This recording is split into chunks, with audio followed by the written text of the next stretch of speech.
The banging started at 6 in the morning, violent enough to rattle the antique clock on the wall. I stood barefoot on the freezing floorboards, staring at the heavy oak door as my stepmother screamed about inheritance and ungrateful children. She was not here for a family reunion. She was here for the steel safe hidden behind the map in the study, the only thing standing between her greed and my grandfather's legacy. My name is Hadley Knight, and up until 6 o'clock this morning, the only sound in my grandfather's farmhouse was the rhythmic, dusty ticking of the grandfather clock in the foyer. It is a heavy, deliberate sound, the heartbeat of a house that has stood in Maple Ridge, Pennsylvania, since before the asphalt roads were poured. I have lived here for a year, long enough to know the language of the timber and the wind. I know that the floorboard outside the master bedroom groans when the temperature drops below 40 degrees. I know that the fog rolls off the obsessively tended fields and presses against the windows like wet cotton, muting the world outside until the sun burns it off around 9. It was a sanctuary of silence, interrupted only by my own footsteps and the ghosts of better memories. But silence is fragile, and mine shattered with a violence that nearly knocked a framed photograph off my nightstand. The banging on the front door was not a knock, it was a battering. It was a rhythmic, metal-on-wood assault that vibrated through the frame of the house, traveling up the studs and into the floor beneath my bed. I woke up with my heart hammering against my ribs, a physiological spike of adrenaline that I had not felt since my time as a logistics officer coordinating supply drops in hostile zones. That specific percussive thud used to mean an incoming mortar or a breach at the perimeter. My brain, still foggy with sleep, cycled through threat assessments in a split second before reality caught up with me. I was not in a command tent. I was 32 years old, a data analyst for Northline Metrics, sleeping in a room that smelled of cedar and old paper. The banging came again, louder this time, accompanied by a voice that scraped against my nerves like a rusted blade. "Open this door, Hadley. I know you are in there. Don't you dare hide from us." "Vivian." My stomach turned over, a cold knot of dread forming instantly. This was not a social call. You do not hammer on a door at dawn with that kind of desperation, unless you are running from a fire or looking to start one. I threw the quilt back, the air in the room biting at my skin. I did not bother with a robe. I walked barefoot across the wide plank pine floors, the cold seeping into my soles, grounding me. I moved out into the hallway, my eyes drawn instinctively to the closed door of the study on my left. It was just a standard oak door, indistinguishable from the others, but I knew what lay behind the plaster and lath of the far wall. The safe. My grandfather, Elliot, had installed it 40 years ago, hidden behind a massive topographic map of the county. He always told me it contained the only thing that stopped the wolves from eating this family clean. As I passed it, I could almost feel the heavy steel humming in resonance with the pounding downstairs, as if the metal knew the hunters had arrived. I reached the top of the stairs and looked down. The frosted glass panels on either side of the front door distorted the figures standing on the porch, turning them into angry, colorful ghosts, but there was no mistaking the silhouette in the center. I descended the stairs, keeping my breathing even. I had spent the last 5 years analyzing supply chain failures and predicting corporate risks. I knew how to detach, how to look at a disaster and see only data points. But this was personal. This was blood and marriage and 30 years of accumulated bile. When I reached the foyer, the banging stopped, replaced by Ray's voice, my father, muffled by the thick wood. "Vivian, wait, just give her a minute. She's probably sleeping." "She is not sleeping. Ray, she is stalling," Vivian screamed, her voice cracking on the last syllable. I unlocked the deadbolt and opened the door just enough to block the gap with my body. The morning air rushed in, damp and smelling of wet soil and diesel, but it was the sight of them that chilled me more. Vivian Pierce stood front and center, and despite the ungodly hour, she was dressed for a performance. She wore a camel-colored trench coat that was belted too tightly at the waist. Her hair sprayed into an immobile helmet of blonde, but the cracks were showing. Her lipstick was applied with a heavy hand, slightly smudged at the corner of her mouth, and her eyes were frantic, darting past me into the gloom of the house. In her right hand, she gripped a heavy-duty metal flashlight, the kind police officers use, long and black and heavy enough to crack a skull. That was what she had been using to hammer on the door. The wood around the door frame was dented. Behind her stood my father, Ray. He was wearing a wool coat that I knew cost $2,000 because I had seen the credit card statement he had tried to hide from Grandpa last Christmas. He looked tired. His shoulders slumped, shrinking into the collar as if trying to disappear. And hovering near the porch railing was Logan, my half-brother. He looked like he wanted to be anywhere else on earth, shifting his weight from one foot to the other, his hands jammed deep into the pockets of his hoodie. "Good morning," I said, my voice flat. I did not step back. I did not invite them in. Vivian did not return the greeting. She lunged forward, using the shoulder of her trench coat to check me like a linebacker. I was strong, but I was not expecting physical contact within seconds of opening the door. I stumbled back, my bare heel catching on the edge of the rug, and she was inside. "Where is it?" she hissed, spinning around in the foyer, her eyes wild. "Where did he put the key? Hadley?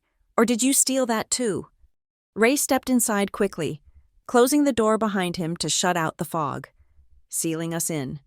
The click of the latch sounded like the door of a cell sliding home. "Hadley," Ray said, holding up his hands in a gesture meant to be calming but feeling distinctly oppressive. "We just want to talk. We need to settle some things. Vivian is just upset." "I am not upset, Ray. I am furious." Vivian turned on me, brandishing the flashlight like a baton. "This is our house. This is our family's land, and you are just squatting here like a parasite, locking up what belongs to us." I looked at Logan. He had stepped inside but remained with his back against the door, refusing to meet my eyes. He looked guilty, or maybe just embarrassed, but his presence told me everything I needed to know. They had circled the wagons. This was a coordinated strike. "Grandpa is in rehab, Vivian," I said, keeping my voice low and controlled. "He fell 3 days ago. He is not dead. This house belongs to him. The land belongs to him." "He is confused," Vivian shouted. Stepping closer, I could smell her perfume, something floral and cloying that failed to mask the scent of stale coffee and aggression. "He does not know what he is doing. He told Ray years ago that this farm would be his. He promised, and now you come crawling back from the city with your failed career and your sad little life, and suddenly the locks are changed? Suddenly we cannot get into the study?" My career was not failed. I was the top analyst in my division, but correcting her was a waste of oxygen. I watched her eyes. They kept flicking to the hallway on the left. She knew where the study was. She knew where the map was. She was vibrating with the need to tear that room apart. "The locks are the same," I said, "but the instructions are new. Grandpa told me clearly before the ambulance took him, nobody enters the study. Nobody touches the safe." Vivian let out a harsh, incredulous laugh. "Nobody? I am his daughter-in-law. Ray is his son. We are not nobody. We are the ones who have been here for 20 years while you were off playing soldier." She took another step, invading my personal space. I could see the fine lines of powder settled into the wrinkles around her eyes. She was terrified. People do not act like this unless they are backed into a corner. "You think you are so special," she spat, her voice dropping to a venomous register. "You think because your mother died and we took pity on you, that makes you a saint? I raised you, Hadley. I put food on your table when Ray was struggling. And this is how you repay us? By stealing our inheritance before the body is even cold?" "He is alive," I repeated, sharper this time. "Stop talking about him like he is gone." "He might as well be," she screamed, losing control again. She swung the flashlight through the air, not hitting me, but gesturing violently toward the study. "That safe has my retirement in it. It has the deeds that Ray signed. It has the money that Elliot owes us for taking care of this godforsaken place." I looked at Ray. He was studying the floorboards, His face flushed. He knew that was a lie. He knew that Grandpa paid for the maintenance, the taxes, and half of Ray's bad investments. "Dad," I said, "tell her to stop." Ray looked up, his eyes pleading. "Hadley, honey, look, we just need to verify some paperwork. There are some time-sensitive documents in the safe regarding the gym, Logan's gym. If we don't get them today, the bank is going to pull the financing. You don't want your brother to lose his business, do you?" The manipulation was clumsy, but it stung. They were using Logan as a shield. "The safe stays closed," I said. "If there is business paperwork, Grandpa can authorize it when he gets out next week." "We don't have a week," Vivian shrieked. She pushed past me, heading straight for the hallway. I moved. It was instinct. I sidestepped and placed myself between her and the entrance to the corridor leading to the study. I was not wearing boots, I was not armed, and I was wearing cotton pajamas. But I stood with the posture I had learned in boot camp. Shoulders back, chin down, center of gravity low. "Get out of my way," Vivian warned. "Let's go to the kitchen," I said, trying to offer an off-ramp. "I will make coffee. We can sit at the table and call Grandpa together, if he gives the word. I will open the safe. But we are not doing this with a flashlight and threats." "I don't want your damn coffee," Vivian yelled. She tried to shove me again, but this time I braced for it. She bounced off my shoulder, her heels skidding on the hardwood. The physical rejection seemed to snap something inside her. She did not stumble back. She leaned in. She gripped the flashlight with both hands, white-knuckled, holding it like a club. The mask of the concerned matriarch slipped entirely, revealing the raw, ugly greed underneath. The hallway was narrow. The air felt thick, pressurized. I could hear the grandfather clock ticking in the silence that followed her outburst. Tick-tock, tick-tock, counting down the seconds before violence erupted. Vivian leaned in until her face was inches from mine. I could see the moisture in her eyes, not tears, but the glaze of pure adrenaline. "You listen to me. You ungrateful little bitch," she whispered, and the quietness of it was terrifying compared to her screaming. "You think you are protecting him? You are just prolonging the inevitable. That safe opens today, one way or another." She raised the flashlight slightly, the heavy metal end catching the dim light from the transom window. "If you do not open that safe for me right now," she said, enunciating every word with lethal precision, "you are going to wish I had only brought this flashlight." I stood there, my back inches from the wall that hid the safe. I could feel the cold plaster radiating through my shirt. I looked at Ray, who was looking away. I looked at Logan, who was staring at his shoes. And then I looked back at Vivian. The morning sun was just starting to burn through the fog outside, but in here, the darkness had just settled in. My quiet morning was gone. The farmhouse was no longer a home. It was a fortification, and the siege had just begun. I moved into the farmhouse exactly 1 year ago, driving a battered SUV loaded with everything I owned down the interstate from Cleveland. I was running away, though I told myself I was simply relocating. I had spent 8 years in the military coordinating logistics for rapid deployment units, a job that required my brain to run at maximum capacity for 24 hours a day. When I transitioned to civilian life, I thought the quiet of a cubicle at Northline Metrics would be a relief. Instead, the silence of the data analysis sector was loud in a different way. It was the sound of hundreds of people typing into voids, generating profit margins for products that did not matter. In a city where I knew no one, I was burned out, hollowed out, and desperate for a place where the ground did not feel like it was shifting under my feet. Grandpa Elliot stood on the porch that afternoon as I pulled up the gravel driveway. He leaned on his cane, not because he could not stand without it, but because he liked to point with it. He watched me drag a heavy duffel bag out of the trunk, his eyes crinkling at the corners. He did not offer to carry it, which I appreciated. He knew I could handle my own weight. "You look like hell." "Hadley," he had said, which was his version of a warm welcome. Then he had grinned, a dry, sharp expression that shaved 20 years off his face. I suppose it is good to have the only Pierce in the family who knows how to earn $1 actually living under a roof that was paid for with honest work. He was taking a dig at Ray. Of course, he always was.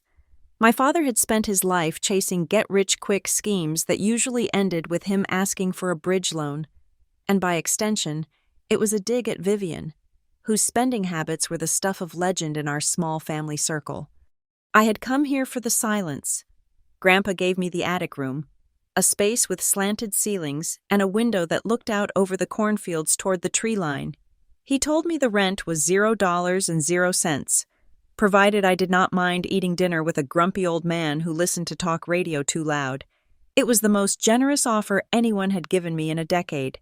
He told me later, over a dinner of pot roast and canned green beans, that I was the only grandchild who had ever come to visit him without a hidden agenda. "You are the only one who walks through that door without an invoice in your hand," he had told me. That was when he first showed me the safe. We were in his study, a room that smelled of pipe tobacco and lemon polish.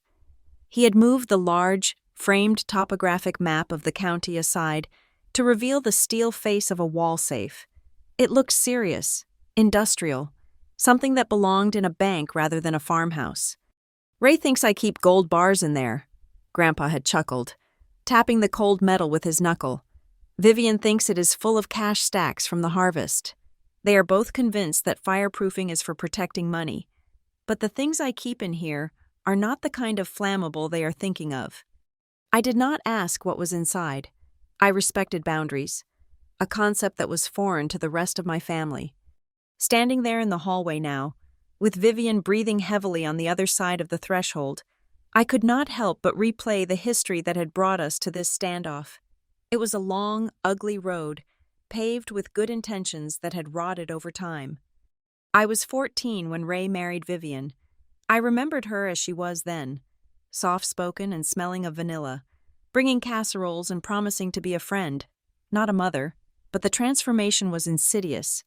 It happened so slowly that by the time we realized she had taken over the steering wheel, the car was already off the cliff. She took over Ray's finances first, claiming she was better at balancing the checkbook. Then she took over his relationships, deciding which friends were suitable and which were bad influences. And finally, she took over the narrative of our lives. Vivian operated on a transactional model of affection. Nothing was free. If she drove me to soccer practice, it was logged in a mental ledger. If she cooked a holiday meal, it was a debt that Ray and I had to repay with gratitude and obedience for the next 6 months. I grew up hearing the phrase, "after everything I have done for you," so often that it lost all meaning. It became white noise, a constant background radiation of guilt. I remembered the dinners where she would recount her sacrifices. She would sit at the head of the table, a glass of expensive wine in her hand, and talk about how she had taken me in when my mother died, how she had raised me as her own. She would say these things while wearing jewelry bought with Ray's retirement savings, while Ray sat there nodding, looking tired and diminished. She had drained him, not just of his money, which she funneled into renovations and vacations and loans to her own relatives, but of his spine. Grandpa saw it clearly. He was a man who had built his life on hard facts, crop yields, weather patterns, market prices. He had no patience for Vivian's emotional math. He had cut Ray off financially 10 years ago after Vivian tried to convince him to reverse mortgage the farm to fund a boutique clothing store that failed in 3 months. For a long time, the silence between the farm and Ray's house was absolute. The only bridge across that silence was me. I wrote to Grandpa every year on his birthday. I did not ask for money. I did not complain about Vivian. I just told him about my life. I told him about boot camp, about the heat in the desert, about the logistics of moving 3,000 tons of water across a war zone. I told him about my promotion to captain and my eventual decision to leave. He told me later that those letters were the only reason he picked up the phone when I called him from Cleveland, desperate for a place to land. One evening, about 3 months after I moved in, we were sitting on the porch, watching the fireflies rise out of the tall grass. The air was thick and humid, the kind of Pennsylvania summer night that sticks to your skin. Grandpa was nursing an iced tea. staring out at the darkness. "You know why I worry about this place?" "Hadley?" he had asked. I thought he meant the upkeep, the leaking barn roof or the taxes, but he shook his head. "It is the wolves," he said, "not the ones in the woods, the ones who think family is just another word for a bank account, for people like Vivian, and sadly for your father now too. People are not flesh and blood. They are assets. They are liquidity, and when they look at this land, they do not see the soil. They see a liquidation event. I am trying to make sure the wolves do not eat the bone marrow when I am gone." I felt a pang of guilt then, sharp and sudden. I knew that my presence here had accelerated things. When I moved in, I became a variable they could not control. A neighbor had posted a photo on social media of me driving the tractor, helping Grandpa clear a fallen tree after a storm. I knew Vivian had seen it. I knew she had zoomed in on that image and analyzed it with the same intensity I used to analyze supply lines. To her, I was not a granddaughter helping out. I was a rival claimant. I was a threat to the inheritance she felt she had earned by tolerating Ray for 2 decades. The tension came to a head 6 months ago at Grandpa's 80th birthday party. We held it in the backyard. Ray and Vivian came, along with Logan. Vivian was on her best behavior, flitting around with trays of food, playing the role of the devoted daughter-in-law for the neighbors. But the mask slipped when the guests began to leave. She had cornered Grandpa by the cooler, holding a beer she did not intend to drink. I was in the kitchen, scrubbing pans, the window open just enough to carry their voices. "So, Dad," she had said, her voice light and teasing, but with an undercurrent of steel. "Have you thought any more about updating the deed? You know, adding Ray and Logan? Just for tax purposes. It would make things so much smoother later on." Grandpa had looked at her, his eyes cold. "I have thought about a lot of things, Vivian, but I have not finished deciding who deserves what yet. Legacies are earned, not assumed." I saw Ray flinch from the kitchen window. Vivian's smile did not waver, but her eyes went flat. Later that afternoon, I was bringing out a trash bag when I heard her whispering to Ray near their car. "He is living on pills. Ray," she had hissed, "he does not have much time. We have to make sure the paperwork is right before he does something sentimental and stupid. If he leaves this place to that girl, I swear to God, I will burn it to the ground before I let her keep it." That conversation had haunted me. It was the confirmation of everything Grandpa had feared. They were not waiting for him to die. They were actively planning for it, managing his decline like a project timeline. A week later, late at night, Grandpa called me into the study. He looked older that night, the shadows in the room deepening the lines on his face. He did not turn on the overhead light, just the small green banker's lamp on his desk. "Hadley," he said, his voice serious in a way that scared me. He motioned to the map on the wall, to the safe hidden behind it. "I need you to listen to me very carefully. There is going to come a day when I'm not here to stand in the doorway. Maybe I will be in the hospital. Maybe I will be in the ground. But they are going to come. Vivian is going to come." He paused, his hand resting on the leather blotter of his desk. "She is going to talk about family rights. She is going to talk about fairness. She is going to threaten you, and she is going to cry. But you must promise me one thing. If she demands access to this safe, and I am not standing right next to you giving the order, you do not open it. No matter what she says, no matter what Ray says, that safe stays closed until the lawyer is present. Do you understand?" I had nodded, feeling the weight of the request settling on my shoulders. I understood. He was asking me to be the gatekeeper. He was asking me to be the wall. "I promised," I had whispered. Grandpa had sighed, a long, rattling exhalation that sounded like he was letting go of a burden he had carried for too long. "Good, because there are things in there that will change everything, and once they are out, there is no going back." I returned to the present moment, the memory of that night colliding violently with the reality in front of me. The banging on the doorframe had stopped, but the echo of it was still ringing in my ears. Grandpa was not here. He was in a rehab center 10 miles away. recovering from a fall that Vivian probably viewed as a stroke of luck. I looked at Vivian's hand, gripping the heavy metal flashlight. I looked at the smudged lipstick and the desperate, hungry look in her eyes.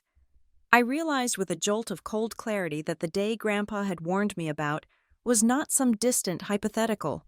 It was today. It was right now. The sun was fully up outside, but the hallway felt darker than midnight. The wolves were not just at the door. They were in the foyer, and I was the only thing standing between them and the safe. The promise I made in the quiet of the study 6 months ago was no longer just words. It was a physical line drawn on the floorboards, and Vivian had just stepped over it. I took a breath, steadying my hands. I remembered the feeling of the steering wheel in my hands during the drive from Cleveland, the desperate need for peace. I realize now that peace was not something you found. It was something you had to fight for. I am not opening it.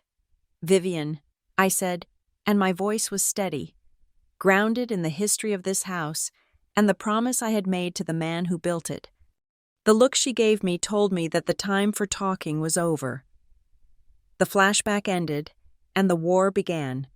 The unraveling began not with a scream, but with a ping notification on my laptop during a Tuesday afternoon conference call. I was sitting at the kitchen table, headphones on, half listening to a product manager drone on about Q3 metrics, when an email landed in my personal inbox. The subject line read, "Urgent. Clarification needed on collateral for Pierce family loan application." The sender was someone named Marcus from Ridgeway Lending Group. I frowned, muting my microphone. I had not applied for a loan. My credit was locked down tight, a habit from my years in logistics where security was paramount. I opened the email, expecting a phishing scam. Dear Ms. Knight, regarding the inquiry from Mrs. Vivian Pierce about using the Maple Ridge property as secondary collateral for the commercial expansion loan, we need to verify your signature on the preliminary co-ownership consent form. The notary stamp seems a bit smudged on the digital copy. Could you please call us to confirm you are still on board with leveraging the farmhouse deed to secure the credit line for Logan Pierce's fitness venture? The air left the room. My heart did a slow, heavy thud against my ribs. Leveraging the farmhouse deed. I ended the conference call without a word of explanation to my boss and dialed the number in the email immediately. My hands were shaking, not from fear, but from a cold, rising fury.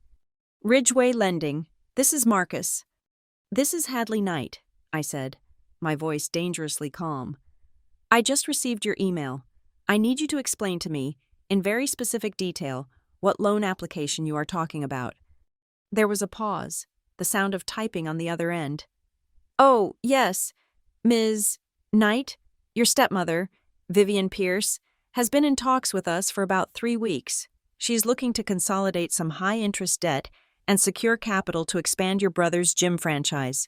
She indicated that as a resident and potential future stakeholder of the Elliott Pierce estate, you agreed to co-sign a lien against the property value.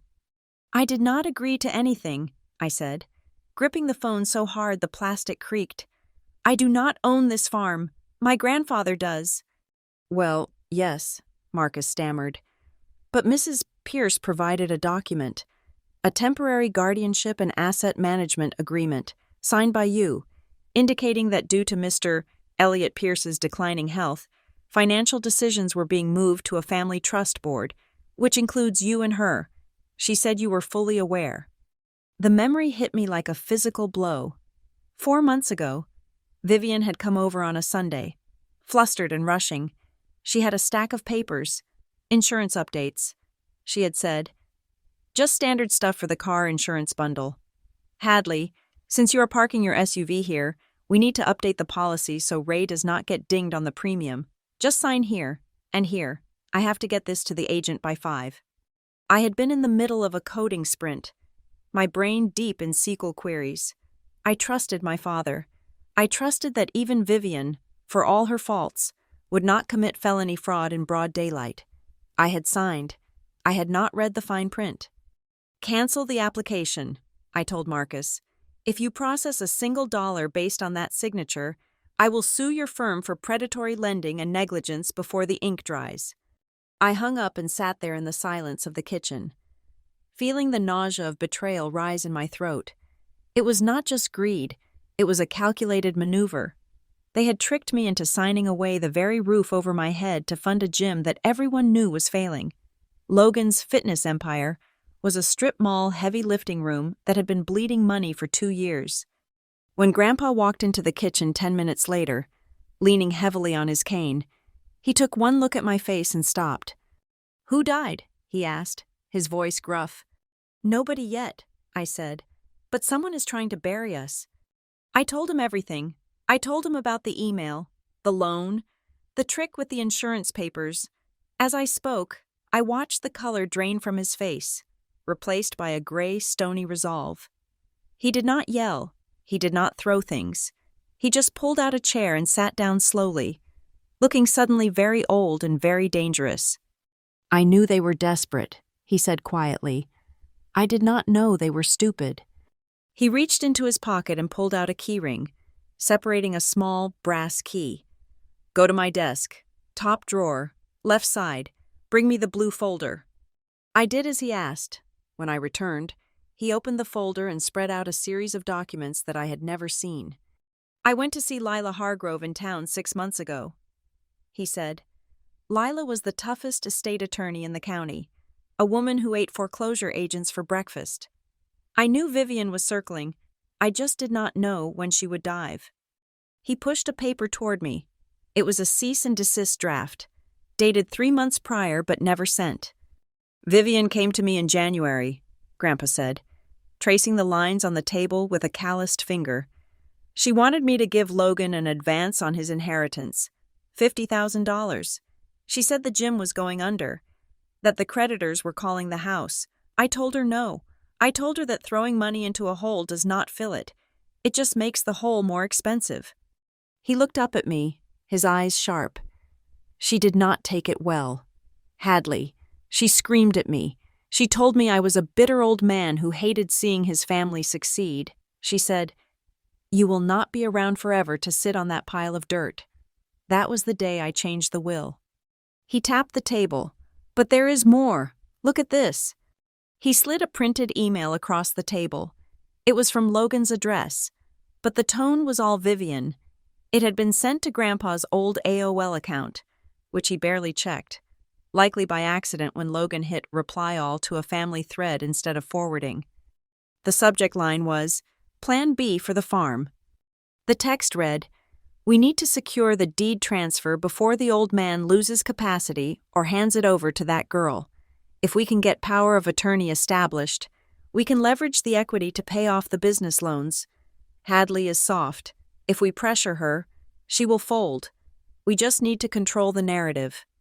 "Hadley is soft," I read aloud. The words tasted like ash.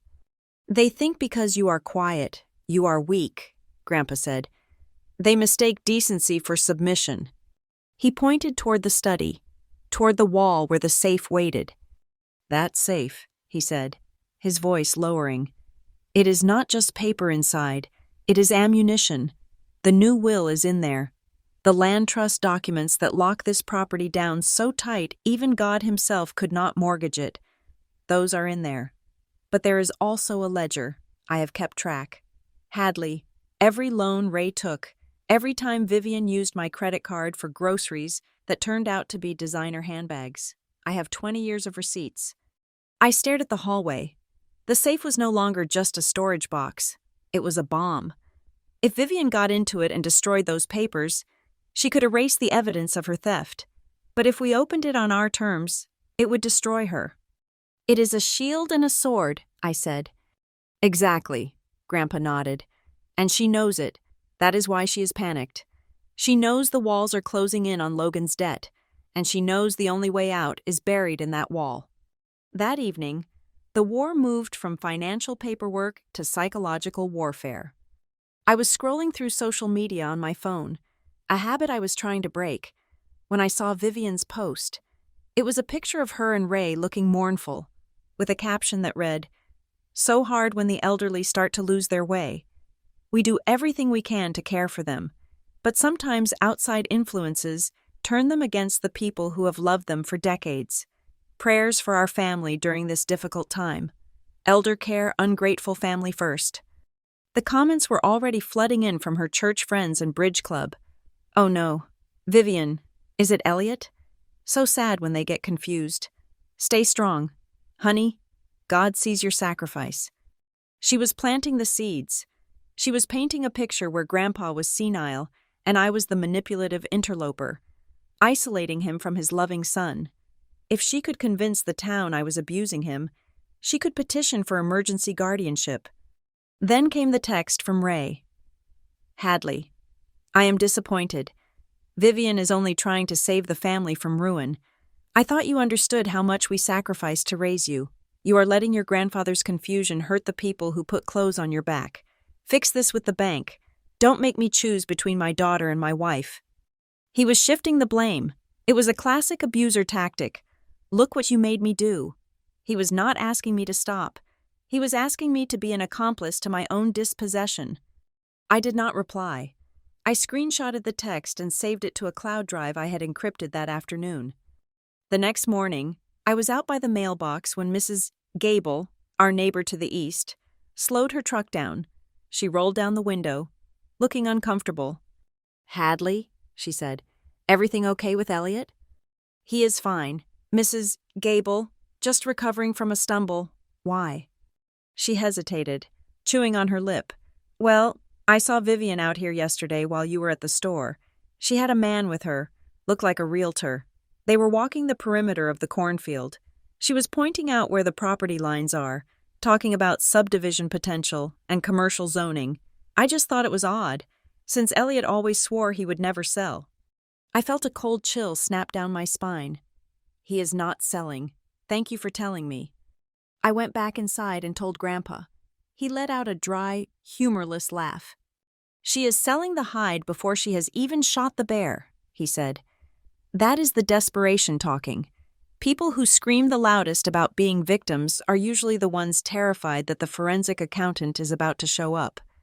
We sat at the kitchen table as the sun went down, the shadows stretching long across the floor. The farmhouse felt different now. It was no longer a sanctuary. It was a fortress under siege. We need to be ready, I said. If Ridgeway Lending denies the loan because I flagged it, Vivian is going to run out of options. The soft approach is over. Agreed, Grandpa said. We gather everything, every text, every email, every witness statement. We build a file so thick that if she tries to take us to court, she will get buried under the weight of her own lies. It is only a matter of time, I whispered.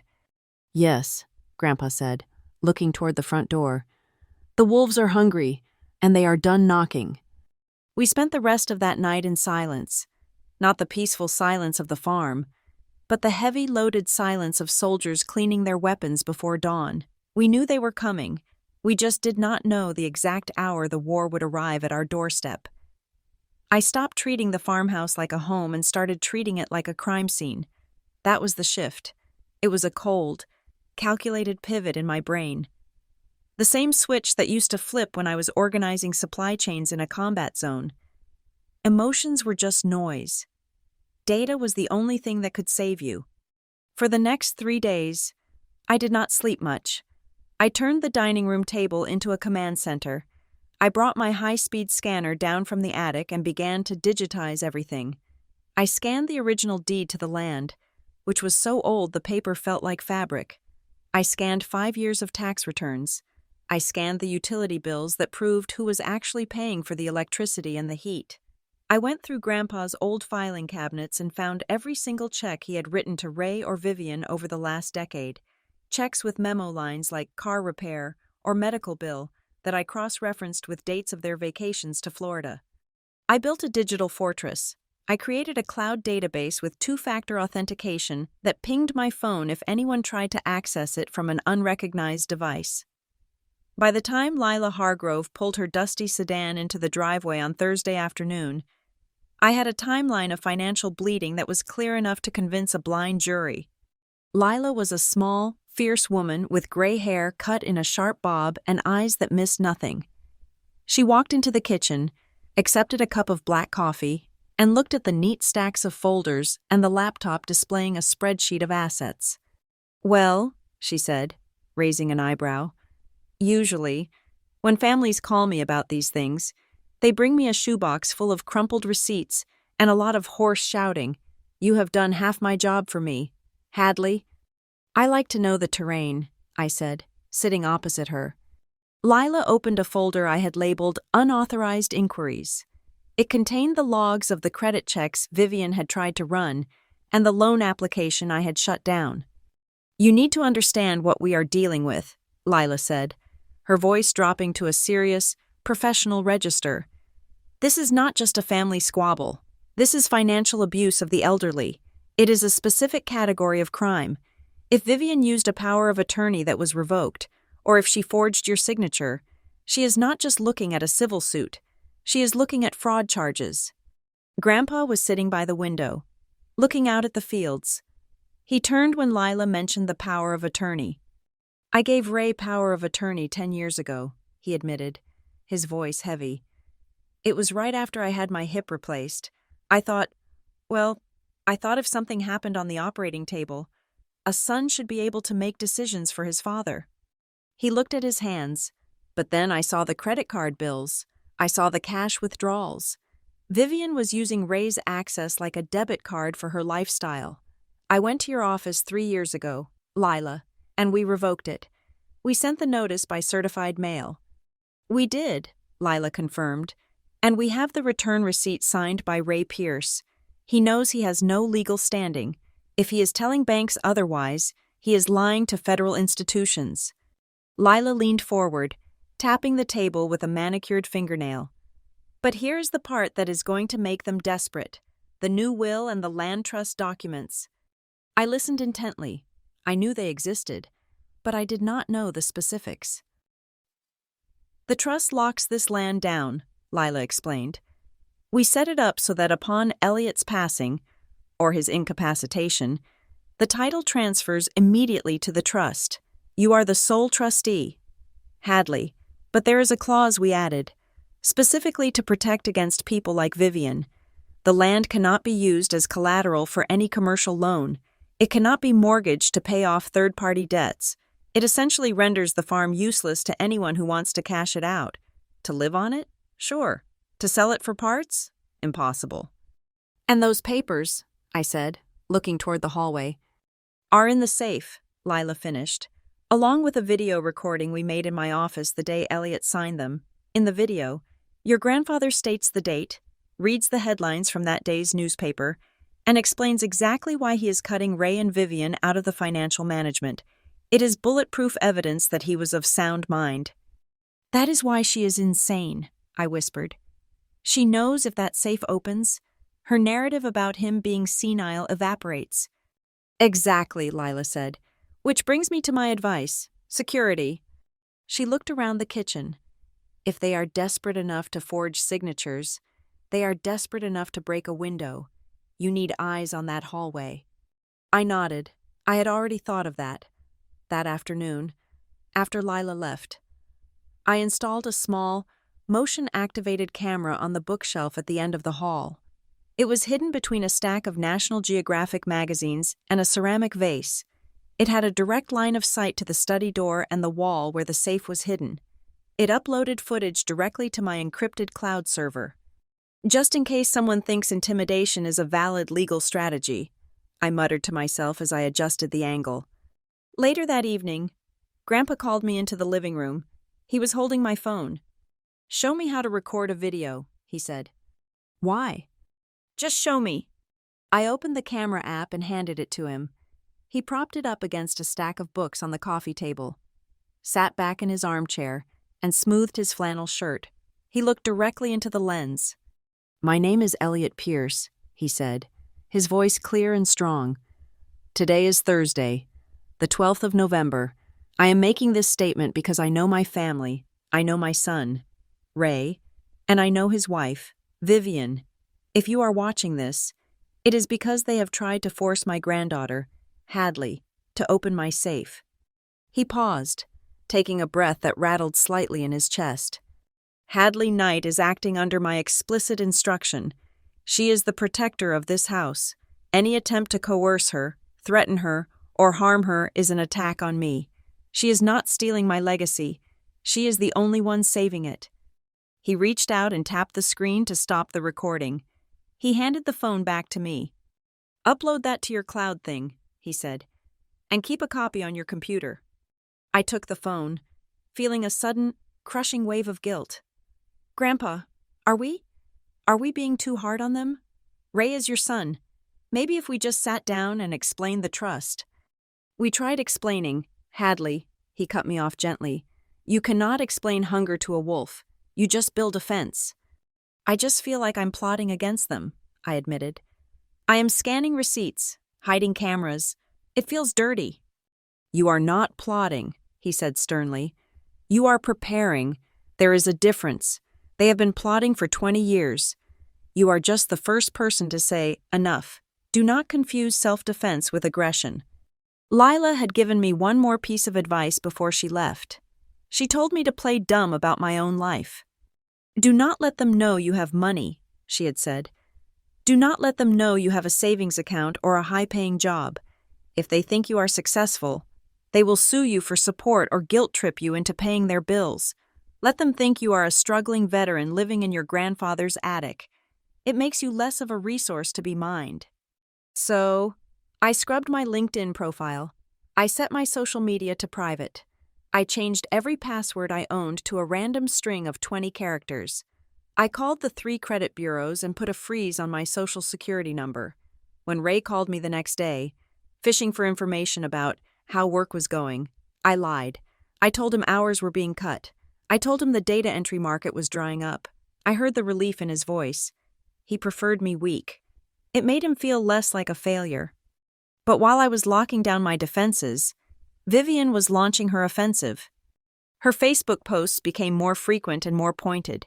She stopped using names, but the implications were sledgehammers. It breaks a mother's heart to see the elderly manipulated by those they trusted. Some people will say anything to get their hands on an inheritance. God protect us from snakes in the grass who smile in your face while locking you out of your own family home. People in town were reading this. I went to the grocery store on Saturday morning and the cashier, a woman I had known since high school, barely made eye contact with me. Vivian was winning the public relations war because she was the only one willing to fight in the gutter. Sunday morning brought the final piece of the puzzle. Grandpa was scheduled to go to the rehabilitation center for a week of intensive physical therapy for his hip and back. It was a planned stay, arranged weeks ago, but the timing felt terrible. Before the transport van arrived, he called me into the study. He closed the door and leaned against the desk. "I do not want to leave you here alone," he said, "but if I do not go, my back is going to give out, and I will be useless to you." "I will be fine," I lied. "I have the cameras. I have the locks." He reached into his shirt pocket and pulled out a small, folded square of paper. It was yellow legal pad paper, torn jaggedly at the top. "If something happens," he said, his voice very low, "if they corner you, if the police come and Vivian somehow talks her way past them, if you have absolutely no other choice." He handed me the paper. I unfolded it. Written in his shaky, block handwriting were 6 digits, 4281990. The combination. "This is the only way in," he said. "Vivian thinks she can guess it. She thinks it is a birthday or an anniversary. It is not. It is the serial number of the first tractor I ever bought. She will never guess it in 1,000 years." I stared at the numbers. They felt heavy in my hand, heavier than the paper should allow. This was the key to the kingdom. This was the thing Vivian would burn the house down to get. "Why are you giving this to me now?" I asked. "Because," he said, looking at the wall where the safe waited, "when the wolves come, they are going to corner you near that safe. I want you to have the choice. You can keep it closed, but if you need to end it, if you need to show them exactly how little they have left, you open it." I refolded the paper and put it in the deepest pocket of my jeans. It felt like carrying a grenade. The transport van arrived at 10 in the morning. I watched them wheel Grandpa out, his face pale but his jaw set. He waved at me from the window as they pulled away down the gravel drive. I stood on the porch until the van disappeared around the bend. The silence rushed back in to fill the space he left behind. But it was not the peaceful silence of a year ago. It was the heavy, pressurized silence of a battlefield before the first shot is fired. I walked back inside and locked the deadbolt. I checked the feed from the hallway camera on my phone. The image was crisp and clear. The study door was closed. The house was empty. But as I walked down the hallway, passing the spot where the safe hid behind the map, I felt a prickle on the back of my neck. I knew, with a certainty that chilled my blood, that I would not be alone for long. The obstacle was gone. Grandpa was out of the house. Vivian would know within the hour, and she would come. The silence in the farmhouse changed the moment the transport van carried my grandfather down the driveway. It was no longer the peaceful quiet of an empty house. It was the pressurized silence of a vacuum waiting to be filled by something explosive. With Grandpa gone, the physical barrier between me and the wolves was removed, and Vivian wasted no time filling that void with noise. She did not come to the door immediately. Instead, she launched an airstrike. My phone began to vibrate shortly after lunch on Monday. It started with a notification from an aunt I had not spoken to since Christmas 3 years ago. The message was short and laced with that specific brand of passive-aggressive concern that Southern families have perfected. I heard you locked Elliot away in a home and are refusing to let Ray see him. I know you are hurting, honey, but keeping a father from his son is a sin. I stared at the screen, my coffee turning cold in my hand. I did not reply. 2 minutes later, a message from a cousin in Ohio popped up. Is it true you forced Grandpa to sign a new will while he was on pain medication? Vivian is posting some very worrying things. I opened the social media app I had set to private. Bracing myself, Vivian had been busy. She had posted a series of photos of Grandpa from years ago, looking robust and happy, juxtaposed with a blurry, zoomed-in shot of him being wheeled out to the van this morning, a photo she must have taken from her car parked down the road. The caption read, "Heartbroken today. Watched my father-in-law being taken away to a facility while family members were barred from saying goodbye. It is terrifying how quickly the elderly can be isolated by people who want to control their assets. Please pray for the Pierce family as we fight to bring him home and uncover the truth about what he was forced to sign." The comments section was a firing squad. People who did not know the difference between a trust fund and a slush fund were weighing in with legal advice and biblical condemnation. They called me a gold digger. They called me a predator. They called me everything except my name, which somehow made it worse. I was just the granddaughter. I was a caricature of villainy drawn by a woman who was terrified her credit card was about to be declined. I did not engage. I knew that was what she wanted. Vivian thrived on conflict. She fed on the back-and-forth drama the way a fire feeds on oxygen. If I replied, if I tried to defend myself with facts and dates and legal definitions, I would just be giving her more fuel. My silence was the only shield I had, but to the outside world, she was spinning it as an admission of guilt. She is not saying anything because she knows she is wrong. One comment read, I put the phone down, face down on the table, but it kept buzzing. Ray started calling around 4 in the afternoon. I let it go to voicemail. I listened to the recordings later, sitting in the darkening kitchen with the blinds drawn tight. Hadley. His voice cracked, sounding wet and thick, like he had been drinking or crying, or both. Pick up the phone. You are making this impossible. I am your father. You cannot just lock me out of my own inheritance. Vivian is... She is talking about going to the police. She is talking about elder abuse charges. Do not make me watch them drag you out of there in handcuffs. Just give us the code. We can work this out. I cannot sit here and watch you isolate him like this. There was a long pause, followed by a heavy, shuddering sigh. You are forcing me to do things I do not want to do. Hadley, remember that. I saved the voicemail. I labeled it Ray Threat 01 and uploaded it to the encrypted cloud drive. My hands were shaking, but I forced them to be steady. This was not my father speaking. This was a hostage reading a script written by his captor. Then came Logan. My half-brother adopted a different tactic. He sent a long text message that tried to sound reasonable, the voice of the younger generation trying to mediate between the crazy old folks. Hey, Hads. Look, Mom is losing it. Dad is a mess. I know you are just trying to look out for Grandpa, but this is getting out of hand. The bank is breathing down my neck about the gym loan, and if I do not show them some kind of collateral by Friday, I am finished. Can we just make a deal? You open the safe. We take the deed just to show the bank. We do not even have to sign it over. Just show it, and I will get Mom to back off. We can split whatever cash is in there. Nobody has to know. Just let us in. I read it twice. Split whatever cash is in there. He still thought there was money. He still thought this was about a pile of bills sitting on a shelf. He did not understand that the only thing in that safe was the proof of his mother's theft and his father's cowardice. I did not reply to him either.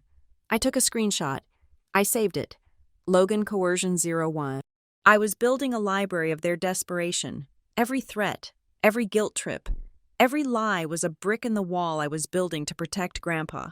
But it felt less like I was building a wall and more like I was burying myself alive. On Tuesday, Mrs. Gable called me. She sounded breathless. Hadley, I am out walking the dog, and I am standing at the edge of the north pasture. Vivian is here again. She has got that realtor man with her, the one with the red blazer. She is walking him right up to the property line. I heard her tell him that the title issues are being resolved and that she expects to list by the 1st of the month. I felt a cold spike of adrenaline. Thank you. Mrs. Gable, keep your distance, but if you see them cross the fence line, call the sheriff. I drove to the rehabilitation center that evening. The air inside smelled of antiseptic and floor wax, a sharp contrast to the smell of old wood and dust at the farm.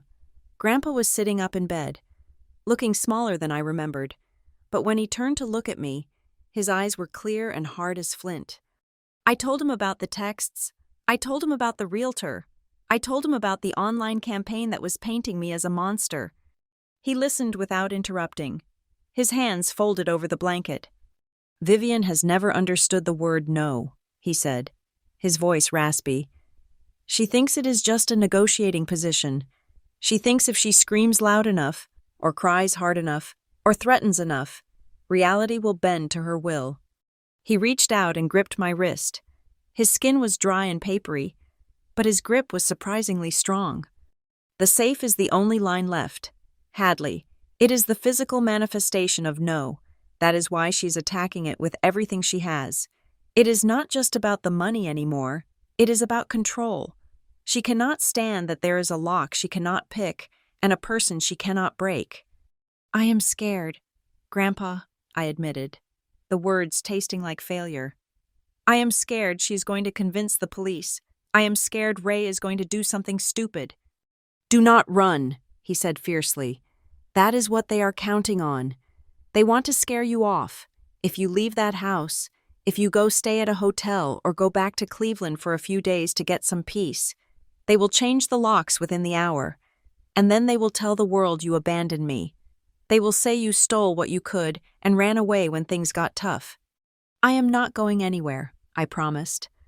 Good, he said, because the moment you step off that land, we lose. The drive back to the farm was a nightmare. It was pitch black. The country roads unlit except for my headlights cutting through the fog. About 5 miles from the farm, a pair of high beams appeared in my rearview mirror. They were close, too close. I tapped my brakes, expecting them to pass. They did not. They stayed right on my bumper, blinding me with the reflection. I sped up. They sped up. It was a large vehicle, an SUV. I knew the shape of the headlights. It was Vivian's car. My heart hammered against my ribs. I gripped the steering wheel, my knuckles white. She was not trying to run me off the road. She was hunting me. She was letting me know that she was there, right behind me, breathing down my neck. For 3 miles, she stayed locked on my bumper, every curve, every straightaway. It was a silent, terrifying escort. Then, as the turnoff for the farm approached, she flashed her high beams once, a blinding strobe of white light, and swerved off down a side road, tires screeching on the asphalt. I pulled into the driveway, shaking. I locked the car door and ran to the house, fumbling with my keys, looking over my shoulder into the darkness. The house felt different inside. The safety I had felt a year ago was gone. Every shadow looked like a person.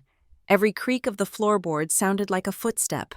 I checked the locks 3 times. I checked the feed from the hallway camera. Empty.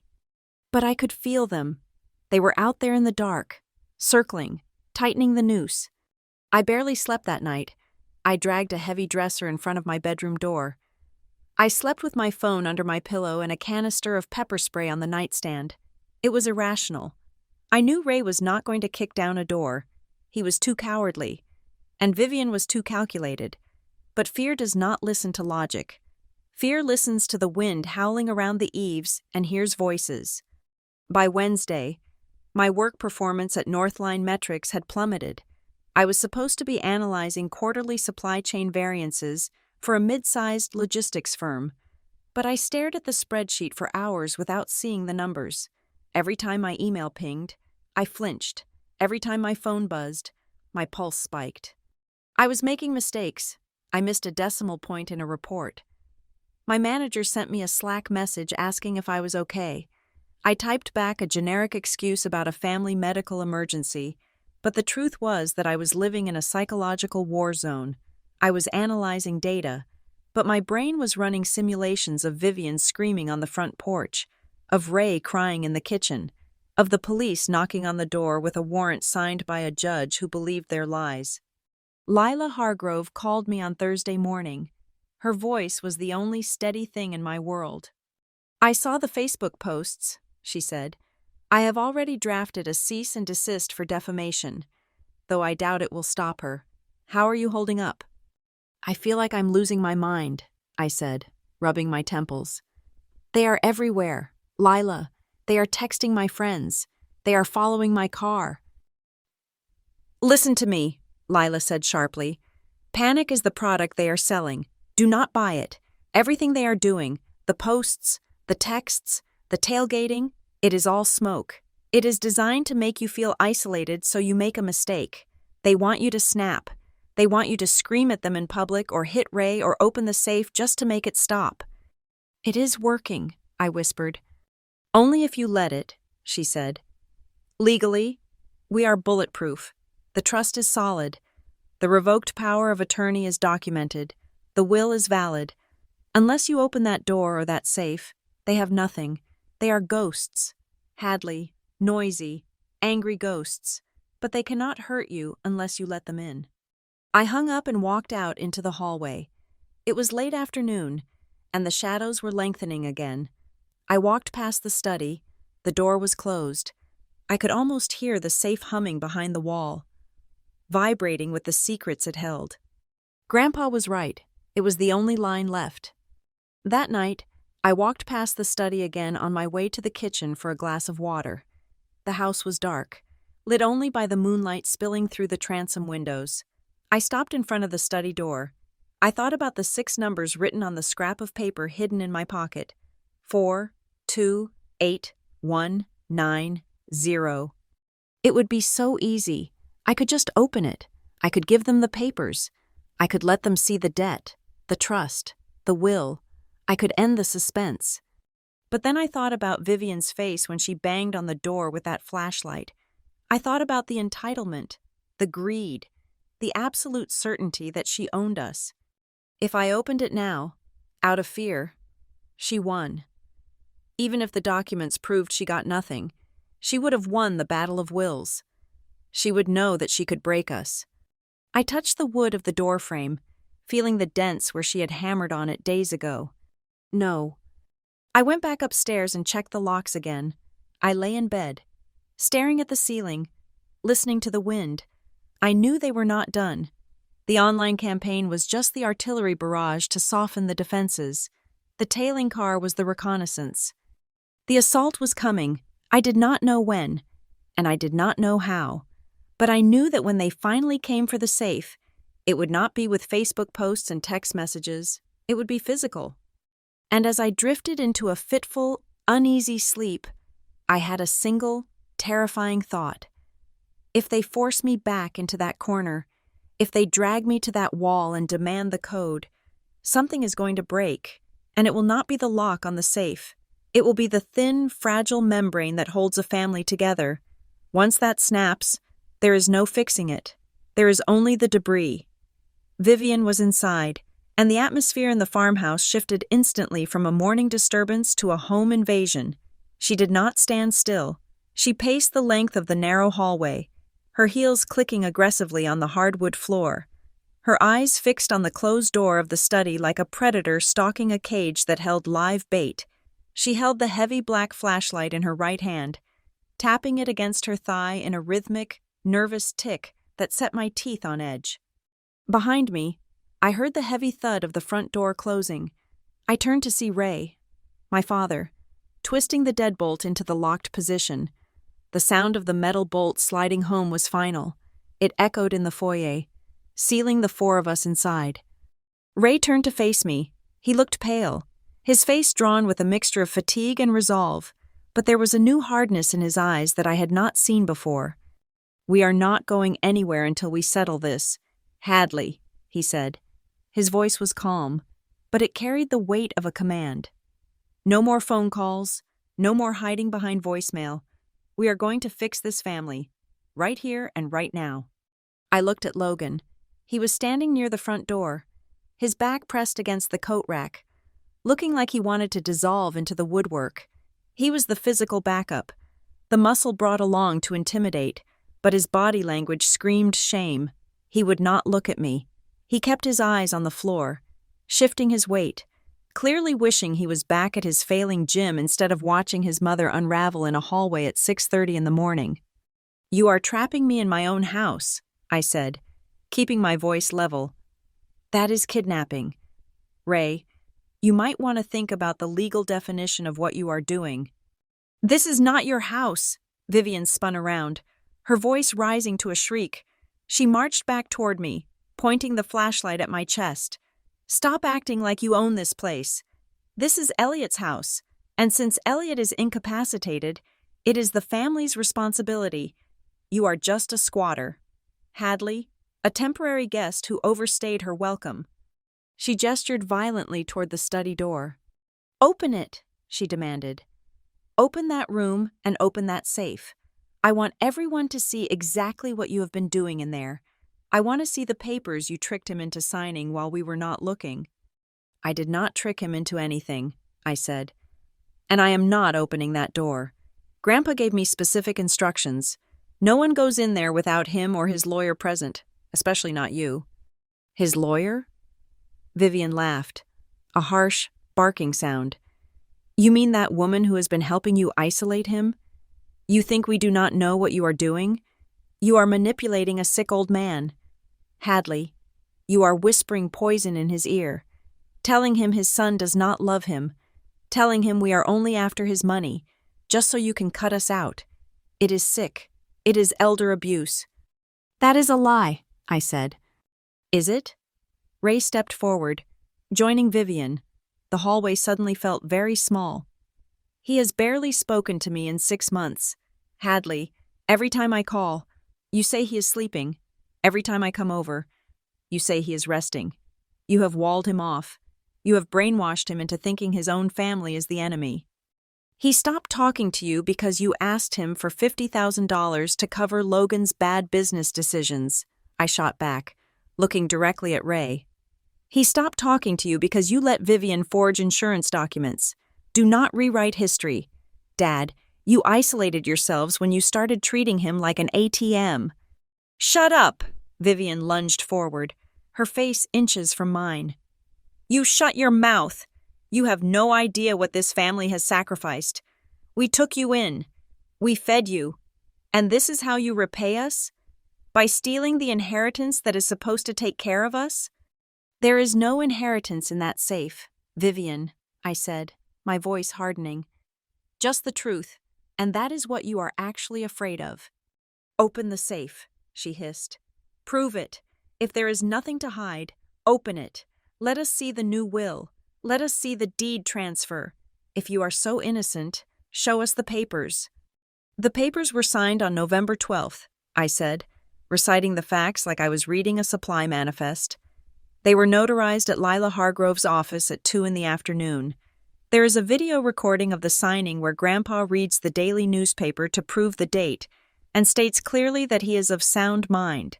He was not coerced. He was protecting himself from you. I do not care about your videos, Vivian screamed. She was vibrating with rage now, spittle flying from her lips. Paperwork does not matter. Family matters. Blood matters. That old man belongs to us, not to some lawyer, and not to you. The air in the hallway was thick enough to choke on. I could smell Ray's cologne, mixed with the stale sweat of desperation. They were not listening. They were beyond logic. Ray looked at the study door, then at me. He seemed to come to a decision. He stepped past me, reaching for the brass knob of the study door. If you will not open it, I will, he said grimly. I am his son. I have a right to see what is in my father's house. I moved. It was not a conscious decision. It was a reflex. I sidestepped and placed my body directly between Ray and the door. I planted my feet, shoulder-width apart, blocking his path. Do not touch that door, Ray, I warned. The moment I blocked him, the dynamic in the room shattered. For years, Vivian had operated on the assumption that I would always back down, that I would always be the quiet, grateful stepdaughter who wanted to keep the peace. By physically standing my ground, I had broken the unspoken contract of our family. Vivian exploded. Get out of the way, she shrieked. She did not just yell, she threw herself at me. She shoved me hard, her hands slamming into my shoulders. I was solid, but the force of her momentum caught me off guard. I stumbled backward, my shoulder checking hard against the plaster wall next to the safe. My elbow hit a framed photograph, a black and white picture of the farm from 1950, and knocked it to the floor. The sound of the glass shattering was incredibly loud in the confined space. Shards scattered across the hardwood, glinting in the morning light. Mom, stop, Logan yelled from the foyer. His voice was panicked, high-pitched. Seriously, stop. But he did not move. He stood paralyzed by the door, watching his mother assault his sister, unable or unwilling to cross the room. He was a spectator to his own family's implosion. Vivian did not stop. Seeing me stumble seemed to embolden her. She closed the distance instantly, grabbing my left arm with her free hand. Her fingernails dug into my bicep, piercing the fabric of my shirt, stinging my skin.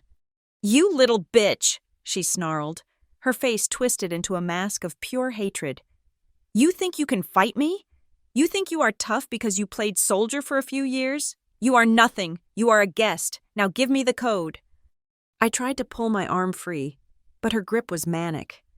Let go of me, Vivian, I said, my voice dropping to a dangerous growl. Tell me the numbers, she screamed. Tell me the code or I will drag you out of this house by your hair. I said let go. I yanked my arm back, breaking her grip. She stumbled, her heels slipping on the broken glass.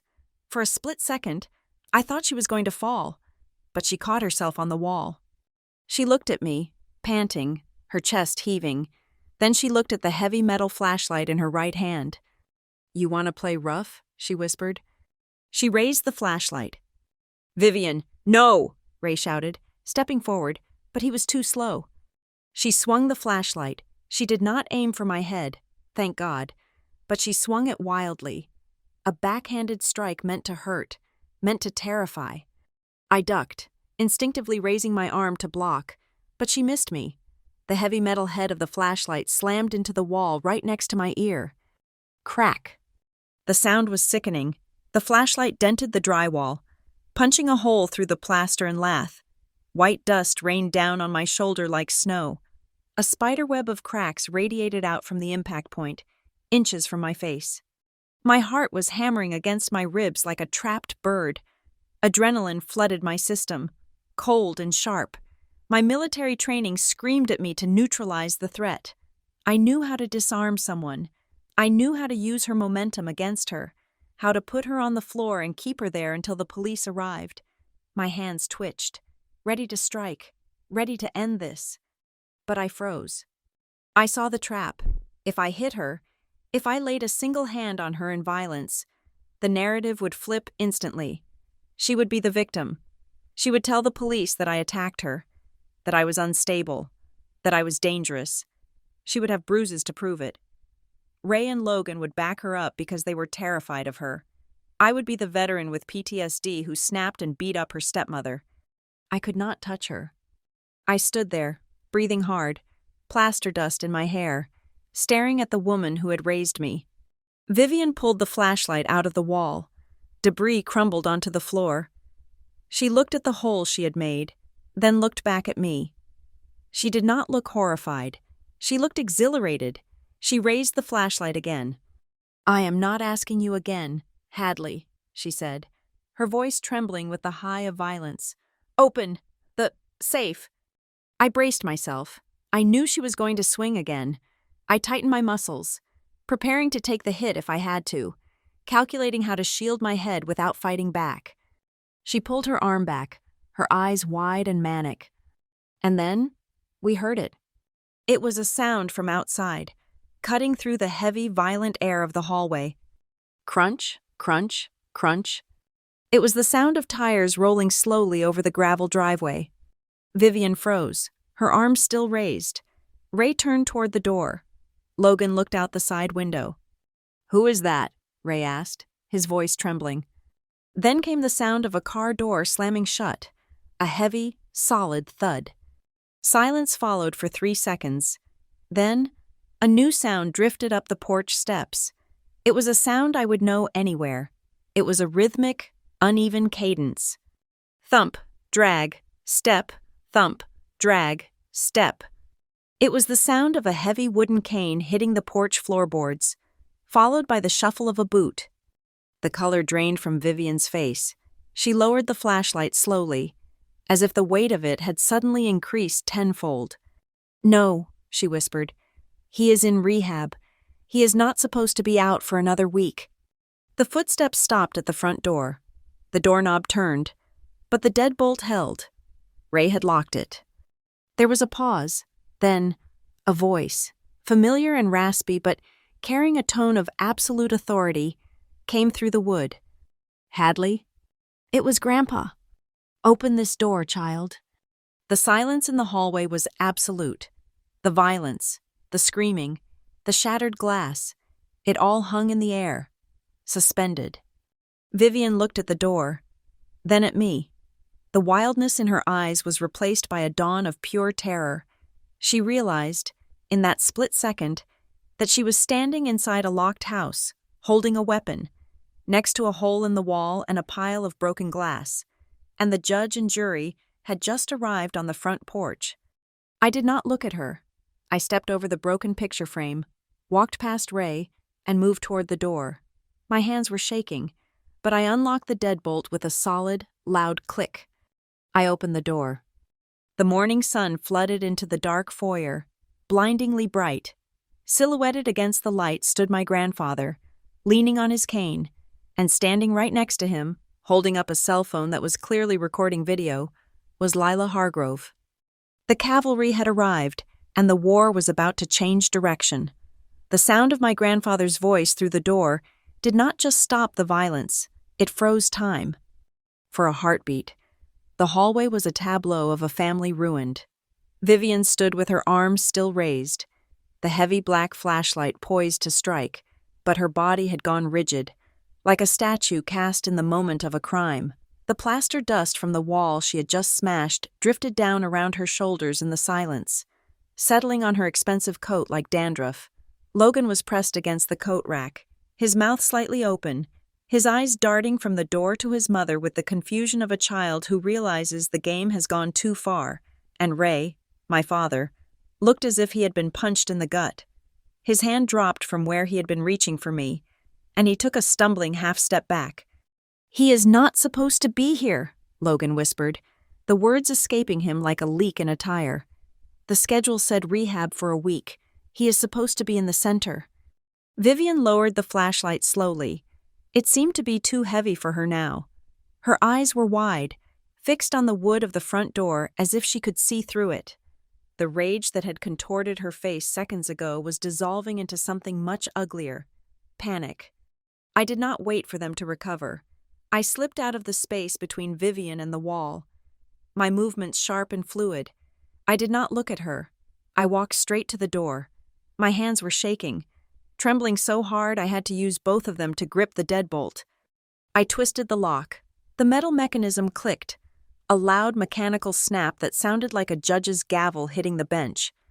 I pulled the heavy oak door open. The morning light flooded into the dim, dust-choked foyer, blindingly bright. It cut through the gloom, illuminating the floating particles of plaster and the shards of broken glass on the floor. Standing on the porch, framed by the Pennsylvania mist, was Elliot Pierce. He looked older than I remembered, perhaps because he was leaning heavily on his cane, his knuckles white against the polished wood. He wore a simple cardigan over his hospital-issued shirt and loose trousers, and a small overnight bag sat at his feet, but his posture was erect, his chin lifted in a way that made him look 7 feet tall. And he was not alone. Standing just to his right, holding her smartphone up with a steady, practiced hand, was Lila Hargrove. The lens of the camera was pointed directly into the hallway, capturing everything: the hole in the wall, the weapon in Vivian's hand, the terror on Ray's face. Lila's eyes met mine. They were cool, professional, and dangerous. "I have been recording for 3 minutes," she said. Her voice was level, cutting through the morning air. "The audio is very clear. We heard the screaming from the driveway. We heard the impact on the wall." She stepped forward, moving into the house without asking for permission, keeping the camera trained on Vivian. Grandpa followed her. He moved slowly, his cane striking the floorboards with a rhythmic, heavy thud. Thump, step, drag, thump. He stopped in the center of the foyer. He did not speak immediately. He just looked. He looked at the dent in the plaster where the flashlight had impacted inches from my head.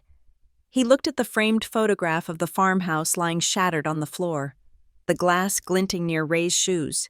He looked at Vivian, who was trying to hide the flashlight behind the fold of her coat, a futile gesture that only made her look guiltier.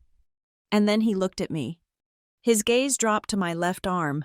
I looked down and realized for the first time that my sleeve was torn where Vivian's nails had dug in. The skin beneath was already angry and red, the beginnings of bruises blooming in the shape of fingers. He closed his eyes for a second, a look of profound exhaustion crossing his face, as if he had hoped, right up until this moment, that he was wrong about them. "So," he said softly, the word hung in the air, heavy and disappointed. "You brought a war into my house." He turned his head slowly to look at Ray. My father could not meet his eyes. Ray looked at the floor, at the wall, anywhere but at the man who had raised him. "Ray," Grandpa said, "I built this house to be a shelter, and you turned it into a battleground." "Dad, listen," Ray started, his voice cracking. "It is not what it looks like. We were worried about you. We thought Hadley was—" "Stop," Grandpa said. He did not shout. He did not have to. The command was absolute. Vivian, realizing that silence was a conviction, suddenly burst into motion. She dropped the flashlight onto the side table with a clatter and rushed forward, her hands clasped together, her face contorting into a mask of tearful victimhood. It was a performance I had seen 100 times, but never with stakes this high. "Oh, Elliot! Thank God you are home," she cried, her voice pitching up into a sob. "It has been awful. We came to check on the papers, to make sure everything was secure for you, and she attacked me." She pointed a trembling finger at me. "Hadley went crazy. She has been locking us out, refusing to let us see the safe, acting so secretive. I tried to walk past her to check on your things, and she shoved me. She threw that picture frame. I was terrified. Elliot, I picked up the flashlight to defend myself because I thought she was going to hurt Ray." The audacity of the lie was breathtaking. I stood there, stunned into silence, beside the door. Logan made a small noise in his throat, like he wanted to speak, but he choked it back. Lila Hargrove did not blink. She lowered her phone slightly, but I noticed the recording light was still blinking red. "Mrs. Pierce," Lila said, her tone dry as desert sand, "I have an audio recording of you screaming that you would, and I quote, drag her out of this house by her hair. If she did not give you the code, I also have the sound of a heavy metal object striking the wall, followed by you asking if she wanted to play rough. That does not sound like self-defense. That sounds like assault with a deadly weapon." Vivian flinched as if she had been slapped. She opened her mouth to argue, but Lila turned to me. "Hadley," the lawyer said gently, "pull up your sleeve, please." I hesitated, feeling a flush of shame. I did not want to be a victim. I did not want Grandpa to see me broken. But I saw the look in Lila's eyes. It was not pity. It was strategy. I reached over with my right hand and pulled the torn fabric of my left sleeve up to my shoulder. The silence in the room deepened. The marks were undeniable. 4 distinct, crescent-shaped gouges where fingernails had broken the skin, surrounded by the dark, mottling purple of a crushing grip. It was not a bruise from a shove. It was a bruise from being grabbed and held against your will. Grandpa stared at my arm, his jaw muscle feathered, a rhythmic clenching that was the only sign of the fury boiling beneath his calm exterior. He took a step toward Vivian. For the first time, she stepped back. "Did you put your hands on my granddaughter?" he asked. His voice was low, barely a whisper, but it carried more threat than Vivian's screaming ever could. I was just trying to move her." Vivian stammered, her eyes darting around the room, looking for an exit that did not exist. She was blocking the way. She was being unreasonable. "Elliot, we have rights. We are family." "Did you touch her?" Vivian did not answer. She pressed her lips together, her chin trembling, trapped by her own actions. "That is what I thought," Grandpa said. He turned away from her, dismissing her existence entirely. He looked toward the study door, the wood marred by the dents from Vivian's earlier pounding. He began to walk toward it. Thump, drag, step. The sound was the only thing in the house. We all watched him. He looked frail. Yes, but there was a dangerous momentum to him, like a slow-moving landslide. He stopped in front of the study door. He reached out and touched the wood, tracing the dent where Vivian had hammered on it.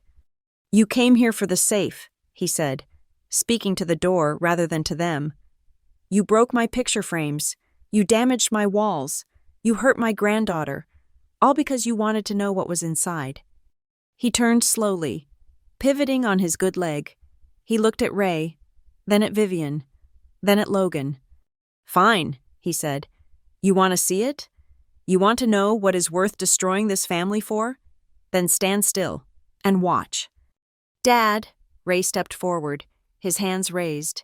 "Dad, you do not have to do this. We can just go. We can talk about this later when everyone is calm. This is unnecessary." "Unnecessary?" Grandpa looked at Ray with eyes that were hard as granite. "You stood there and watched your wife beat my granddaughter with a flashlight, Ray, and you did nothing. Do not talk to me about what is necessary. Silence is necessary. Yours, specifically." Ray's mouth snapped shut. He shrank back against the wall, diminished. Grandpa looked at me, his expression softened, just a fraction. He gave me a small, imperceptible nod. I knew what he wanted. I reached into the pocket of my jeans. My fingers brushed against the jagged edge of the yellow legal paper. I pulled it out. My hand was trembling violently, the adrenaline crash finally hitting me. The paper rattled in my grip. I unfolded it. The 6 numbers stared back at me. 4, 2, 8, 1, 9, 0. I stepped forward to hand it to him. "No!" Vivian lunged. It was a reflex of pure greed. She saw the paper. She saw the key to her salvation, and she moved to snatch it from my hand before Grandpa could take it. "Do not even think about it." Lila Hargrove's voice cracked like a whip. Vivian froze, her hand inches from mine. Lila had stepped between us, phone still raised, her body blocking Vivian's path. "If you take one more step toward her," Lila said, her voice dropping to a lethal calm. "I will call the sheriff right now. I already have enough footage to put you in jail for assault. Do not add theft and witness intimidation to the charge sheet. Back away." Vivian stared at Lila, her chest heaving. She looked at the paper in my hand, then at the camera lens, then at Ray, who was staring at the floor. She let out a sound of pure frustration, a strangled cry, and stepped back. I walked past her. I handed the slip of paper to Grandpa. He took it. His hands, unlike mine, were perfectly steady. He looked at the numbers for a long moment, memorizing them, absorbing them. Then, with a deliberate, slow movement, he tore the paper in half. Rip. The sound was sharp in the quiet room. He put the halves together and tore them again, until the code was nothing but yellow confetti in his palm. He let the pieces flutter to the floor, falling onto the broken glass and the plaster dust. "The code is in my head now," he said. "So unless you plan to crack my skull open with that flashlight, Vivian, you will wait until I am ready." He turned his back on them. He faced the wall where the map hung, concealing the safe. "Hadley," he said, "help me with the map." I stepped forward, my legs feeling like lead. Together, we lifted the heavy-framed map from the wall and set it on the floor. The safe was revealed.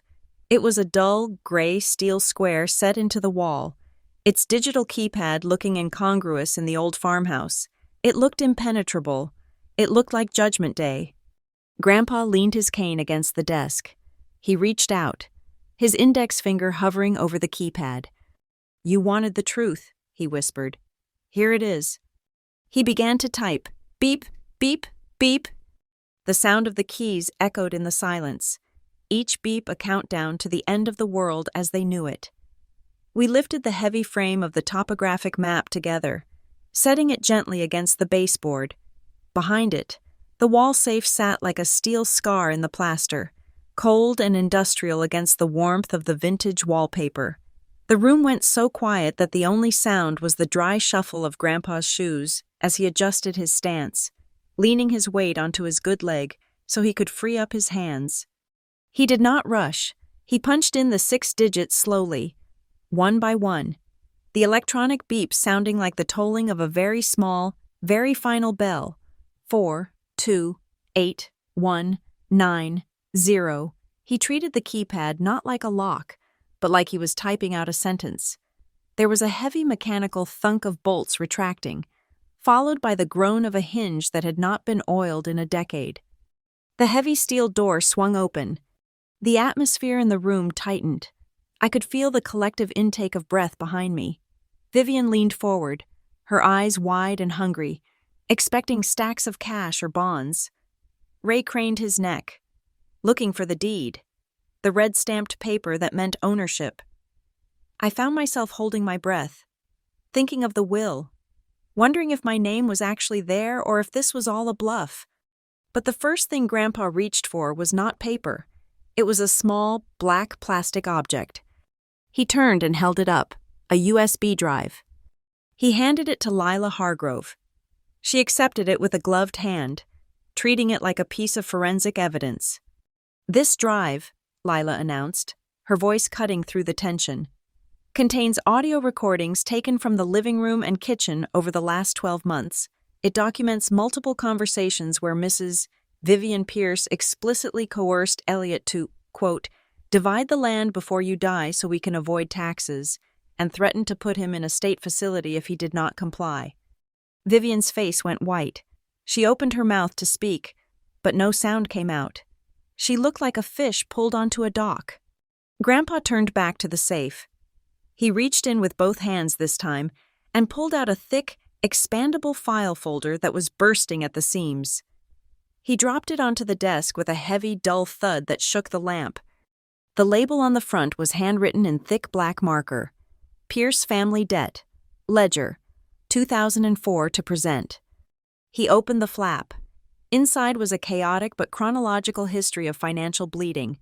He pulled out a stack of photocopied checks, wire transfer receipts, and handwritten IOUs. "Ray," Grandpa said, sliding a paper across the desk. Do you remember this? $20,000 for the sure thing investment in that car wash franchise in 2010?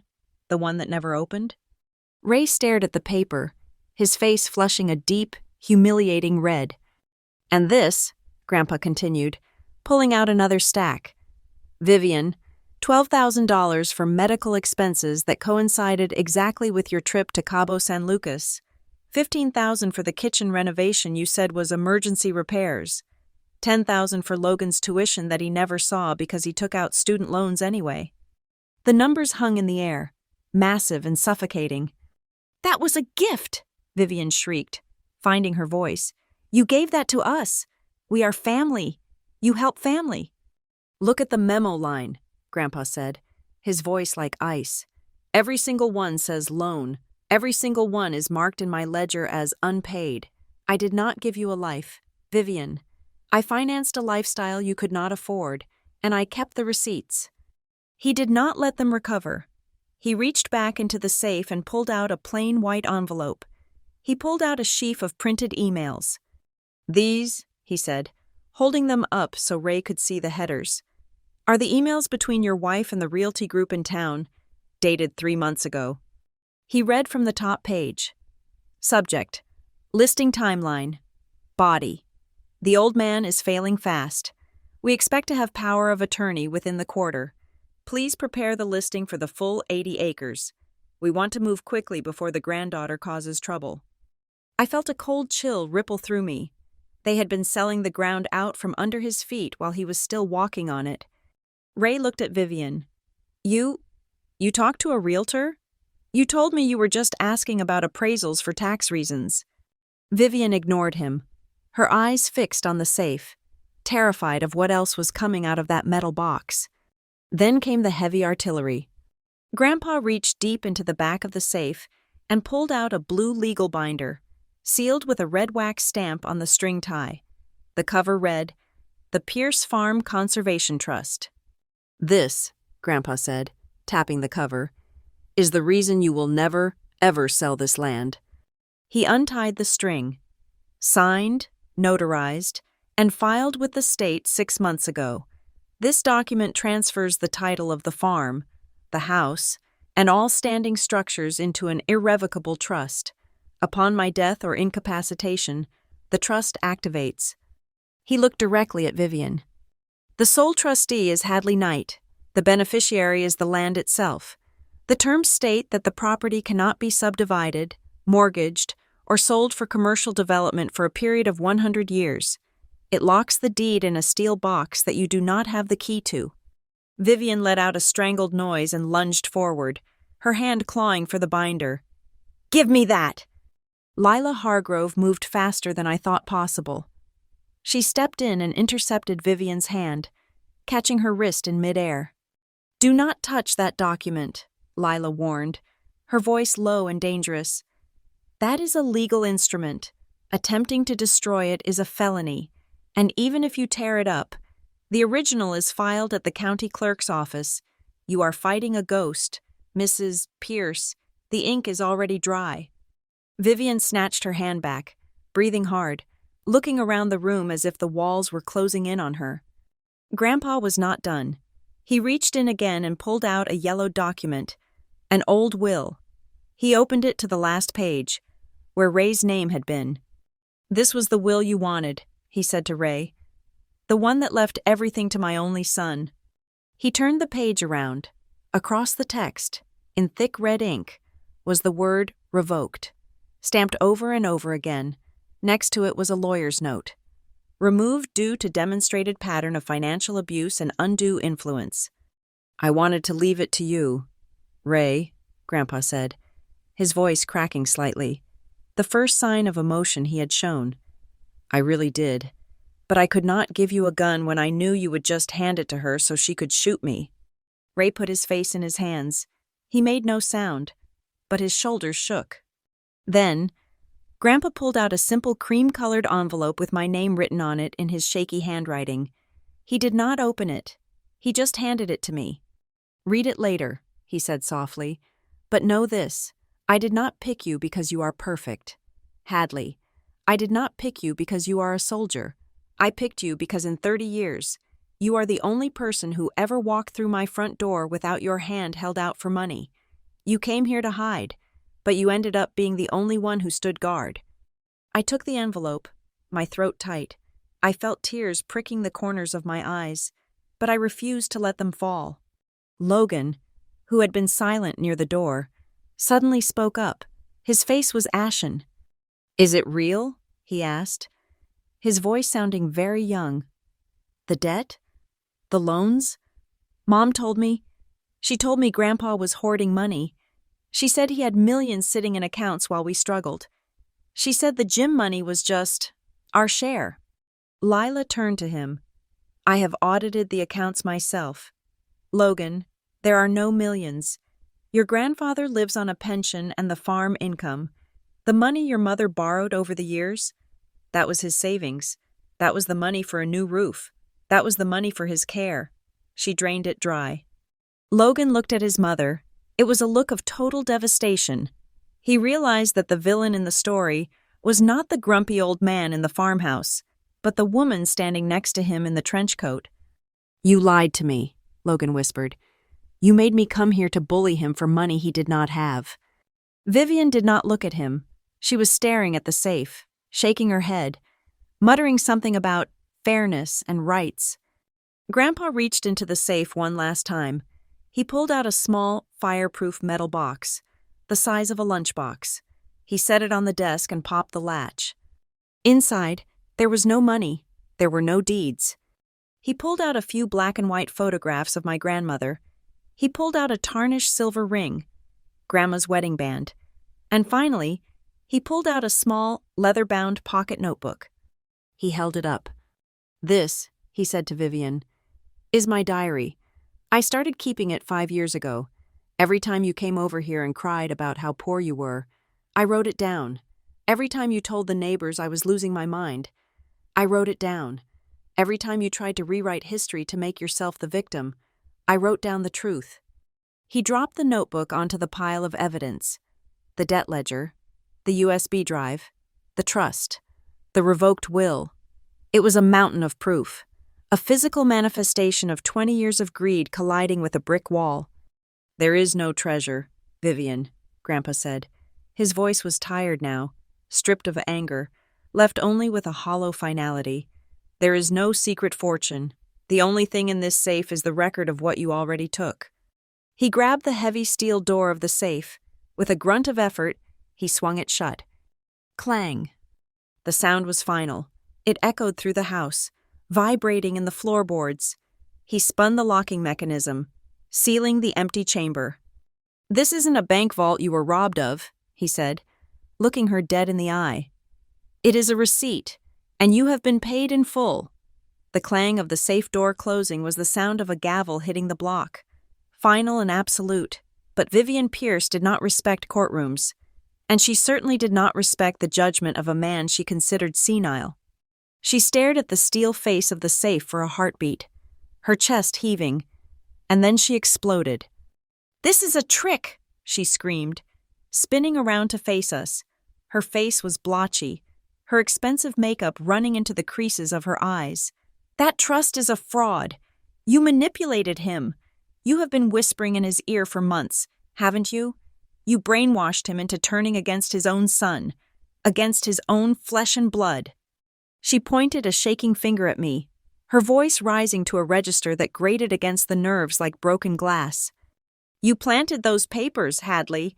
You typed up those lies about debts and loans just to humiliate us. You are sick. You are trying to steal everything because you are jealous that you are not really part of this family." "Stop talking," Grandpa said. He did not raise his voice, but the weight of it cut through her hysteria. He was leaning on his desk now, looking at her with a mixture of pity and disgust. "You want to talk about stealing?" he asked, his tone deceptively calm. "Let us talk about arithmetic. Vivian, Ray has worked as a regional sales manager for 30 years. He makes a decent living. So tell me, in all those years, where did the money go?" "We have expenses," Vivian shrieked. "We have a mortgage. We have—" "You have dreams," Grandpa cut her off. "Expensive ones. Tell me, How much of Ray's salary did you burn on that boutique clothing store in 2012? The one that never sold a single dress? That was a market downturn. And the catering company in 2015? Grandpa continued, relentless. The one that required $20,000 in industrial kitchen equipment that is currently rusting in your garage? And the cryptocurrency scheme 2 years ago? How much, Vivian? This is between a father and his son, Ray roared. Stepping forward, he looked desperate to regain some shred of masculinity in a room where he had been stripped bare. You cannot discuss my finances in front of my daughter and a lawyer. Dad, it is humiliating. You want it to be private? Grandpa laughed, a dry, rasping sound. You brought a flashlight to break into my wall. Ray, you lost the right to privacy the moment you tried to rob me. He reached down to the pile of papers on the desk, the debt ledger, and picked up a sheet. September 2018, Grandpa read aloud. $15,000 wired to Ray Pierce. Purpose, emergency tax lien settlement. But here's the funny thing. I checked the public records. There was no tax lien, but there was a charge on Vivian's credit card for a 2-week luxury cruise to the Mediterranean the very next week. Ray froze. He looked at Vivian. You said the IRS was going to garnish my wages. You said that money went to the government. Vivian refused to look at him. I handled it, Ray. I took care of the stress so you would not have to. We needed a vacation. We were drowning. And the gym. Logan's voice cut in. It was quiet, but it carried across the room. Logan was standing by the door, looking at the ledger Grandpa was holding. He looked sick. The money for the gym equipment, Logan said, staring at his mother. $30,000. You told me it was from your savings. You said, "This is family money. Logan, we believe in you." You made me feel like you were investing in me. He looked at Grandpa. But it was his money, wasn't it? It was, Grandpa said softly. And it wasn't just mine, son. That was the year Hadley was deployed. She was sending checks home to help with the farm taxes because she knew I was tight. I used her money to cover the bills so I could lend you the cash for the gym. Logan turned to me. His eyes were wide, filled with a sudden, crushing realization. You paid for the squat racks? You? I wanted you to succeed, Logan, I said quietly. She never told me, Logan whispered, looking back at his mother with horror. She told me you were stingy. She said you refused to help. I did it for us, Vivian yelled, stamping her foot like a petulant child. I did it to protect this family. Everything I have ever done, I have done to ensure the safety and future of my family. I have to look out for my own, because nobody else will. The room went silent. The implication of her words hung in the air like smoke. My family. My own. She had drawn a circle, and she had inadvertently admitted that I was standing outside of it. Thank you, I said. Vivian blinked, confused. What? Thank you for finally saying it, I said, stepping away from the wall. I felt a strange sense of calm washing over me. The fear of the flashlight, the tension of the siege. It was all gone, replaced by the cold clarity of the truth. For 20 years, you have guilt-tripped me. You told me I owed you. You told me that because you took me in when Mom died. I had a lifetime debt to pay, but I was never family to you. Was I Vivian? I was an asset. I was a walking bank account. I looked at Ray. And you let her do it. Dad, you let her treat me like a resource to be mined. Hadley, no, Ray started, but I cut him off. Do not lie to me. Not tonight. I kept my voice steady, refusing to give them the satisfaction of seeing me cry. Every time I got a promotion, the car would break down. Every time I got a bonus, the roof needed fixing. You trained me to believe that a good daughter does not hide money from her struggling parents. You weaponized my gratitude. You made me feel like saying no was a betrayal. I pointed at the ledger on the desk. I am done paying for my existence in this family. I am done buying my seat at the table. Vivian sneered, her lip curling. You are so dramatic. You think you are a victim? You are ungrateful. We put a roof over your head. And she paid for it 10 times over, Grandpa said. He turned to Lila. Lila, read the clause, the one on page 12 of the trust agreement. Lila Hargrove adjusted her glasses. She picked up the blue binder, the one Vivian had tried to snatch, and flipped to a tabbed page. She cleared her throat. Clause 7, Section B, Forfeiture of Claims, Lila read, her voice precise and legalistic. In the event that any beneficiary or potential beneficiary engages in acts of coercion, physical intimidation, assault, or verified threats against the trustee, that is, Hadley Knight, or the grantor, regarding the distribution of assets or access to the property.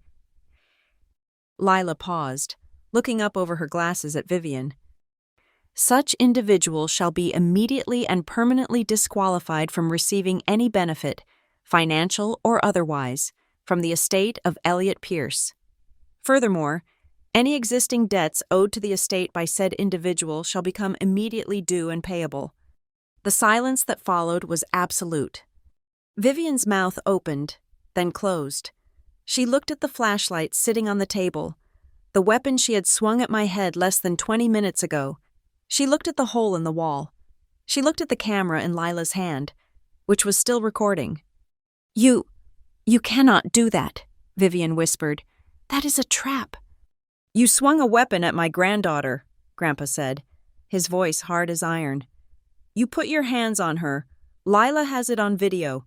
That was not just a temper tantrum, Vivian. That was you signing your own disinheritance papers. You set me up, Vivian screamed, backing away, her eyes wild. You knew I would get angry. You baited me. This is a setup. No, Grandpa said. I built a fence, a very high, very sturdy fence to protect my home. You are the one who chose to drive your car into it at 60 miles an hour. He turned to Ray. And you, Ray, you are just as culpable. You stood there. You watched her attack Hadley, and you did nothing. Ray shook his head, tears streaming down his face now. I didn't know what to do. She is my wife, Dad. And I was your father, Grandpa said sadly. And she, he pointed at me, is your daughter. You made your choice a long time ago.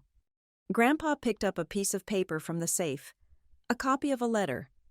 I sent you this 3 years ago. Ray, asking you to come visit alone, asking you to talk to me without her in the room so we could fix this. You never answered. I never got it, Ray whispered. He looked at Vivian. Did you hide his letters? Vivian ignored him. She was pacing now, trapped and vicious. Logan stepped away from the door. He walked over to me. He looked down at his shoes, then up at my face. He looked young and terrified, stripped of the bravado he had walked in with. Hadley, he said softly, I didn't know. About the money, about the checks you sent. I know, I said. I am sorry, he said. I let her tell me who you were. I never asked you myself. I believed the version that made it easier to take the money. It was the most honest thing anyone had said all morning. I nodded, accepting it, though I knew it would take a long time to forgive it. This isn't over, Vivian hissed. She had stopped pacing and was standing by the broken picture frame, her fists clenched. You think a piece of paper and a video changes anything? You think you can just kick us out? She pointed a finger at Grandpa. I will tell everyone. I will go to the church. I will go to the newspapers. I will tell them you are a senile old man who is being abused by a greedy granddaughter. I will paint a picture of you. Hadley, that is so ugly you will never be able to show your face in this town again. I will destroy your reputation. I will make sure everyone knows you stole this farm from the rightful heirs. My heart hammered, but it wasn't fear anymore. It was the steady rhythm of a soldier who has checked her gear and is ready for the fight. Go ahead, I said. Vivian blinked. What? Do it, I said, stepping forward. Post it on Facebook. Call the newspaper. Call the police. Do it, Vivian. I pointed to the laptop on the dining room table, where the hard drive light was blinking. Because I have the receipts. I have 20 years of ledgers. I have the emails where you conspired with the realtor to sell the land while Grandpa was still alive. I have the audio of you threatening to put him in a home, and I have the video of you swinging a flashlight at my head." I took another step toward her. "If you want to take this to the court of public opinion, let's go. But understand this. In a war of words, you might win, but in a war of evidence, you will lose everything. You will lose your reputation. You might even lose your freedom. So go ahead.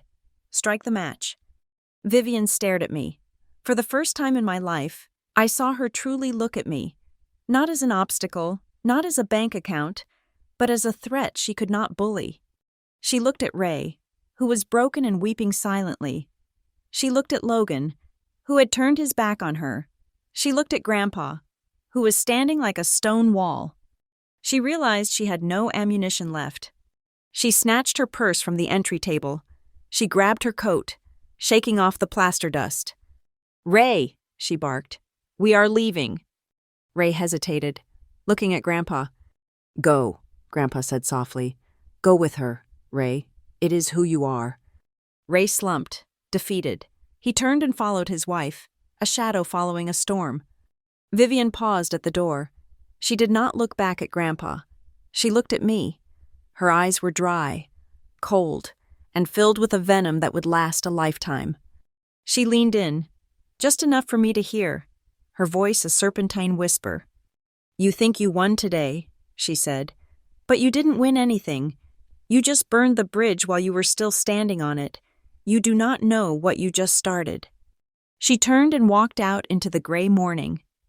Ray followed, closing the door behind him with a soft click that sounded louder than a gunshot. We were left in the silence. The safe was closed. The family was broken. But as I looked at Grandpa, and at the empty space where the wolves used to stand, I realized that for the first time in years, the air in the house was clean. The front door slammed shut behind Vivian, a sound so final it felt like a guillotine blade dropping. The vibration traveled through the floorboards and up into the soles of my feet. Then, silence. It was a heavy, ringing silence, the kind that follows an explosion. For a moment, nobody moved. We were all statues in the wreckage of a family mourning. The plaster dust settling on the rug, the shards of glass glinting near the baseboard, the open safe gaping like a mouth that had finally spoken its truth. My heart was still hammering a frantic rhythm against my ribs, a drumbeat of adrenaline that had nowhere left to go. I took a breath, and it shuddered in my chest. Grandpa let out a long, low groan. The adrenaline that had propped him up was fading, leaving behind the reality of an 80-year-old back and a recovering hip. He moved slowly toward his old leather armchair in the corner of the study, the one that still held the shape of his body from years of reading. He sank into it with a grimace, his hand gripping the head of his cane until his knuckles turned white. "Come here, Hadley," he said. His voice was thin, stripped of the command he had wielded moments ago. I walked over to him. He pointed to the spot directly beside his chair, the space between him and the open safe. It was the center of the room, the center of the storm. I stood there, feeling the ghost of Vivian's grip still throbbing on my arm. Ray was still lingering in the foyer. He had not left with Vivian. He stood at the threshold of the study, looking smaller than I had ever seen him. In his expensive wool coat, he looked like a child playing dress-up, a man caught in the crushing gravity between the wife he had chosen and the father he had failed. He looked at the hole in the wall. He looked at the safe. He looked at me, and then quickly looked away.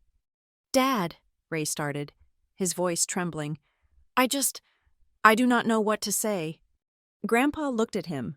There was no anger left in his eyes, only a profound, exhausting clarity. "You do not need to say anything, Ray," Grandpa said. "You have spent 20 years letting your wife do the talking for you. That is how we ended up here." Grandpa shifted in his chair, wincing as pain shot through his lower back. "I want to make this very clear, because I am too tired to say it twice. You are my son. You will always be my son. If you want to come to this house to sit on the porch and drink iced tea and talk about the weather, the door is unlocked."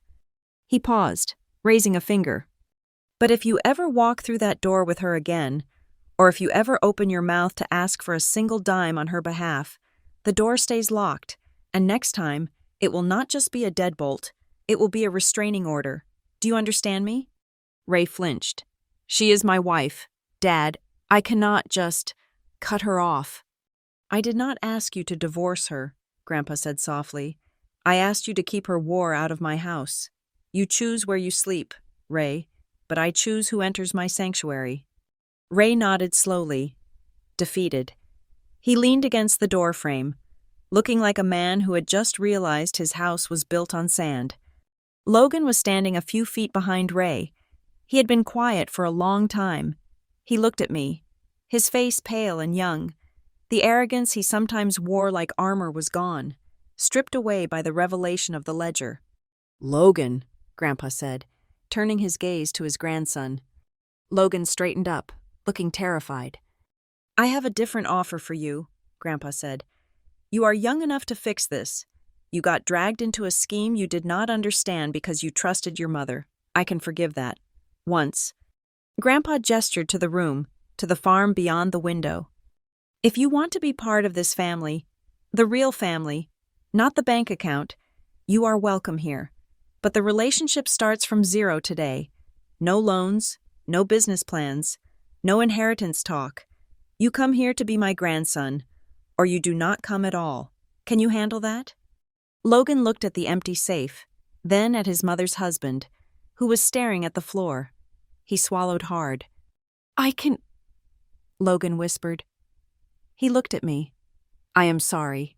Hadley, I did not know about the checks you sent. I feel like an idiot. You were lied to, I said, my voice raspy. But now you know. What you do with the truth is up to you. Logan nodded. He walked over to Ray, touched his arm briefly, and then turned to the front door. He walked out without looking back, closing the door softly behind him. He walked like a man who had just lost a fortune but regained his balance. Now it was just the four of us. Me, Grandpa, Lila Hargrove, and Ray. Lila, Grandpa said, gesturing to the desk. Let us finish this. Lila stepped forward, her movements efficient and professional. She gathered the blue trust binder, the USB drive containing the audio evidence, and the thick debt ledger. She placed them all into a small, fireproof document box. She snapped the lid shut. Put it back, Grandpa said. Lila slid the box into the open safe. It sat there alone in the steel cavern, a small object that weighed more than the entire house. Grandpa turned to me. Hadley, he said, you close it. I froze. Me?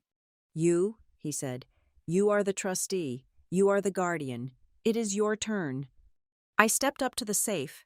The metal door was heavy, cold to the touch. I thought about the last year. I thought about the nights I had laid awake worrying about this moment. I thought about the fear I had felt when Vivian swung that flashlight. I pushed the door. It swung on its well-oiled hinges, moving smoothly until it met the frame with a solid, satisfying thud. I gripped the handle and turned it. The bolt slid home.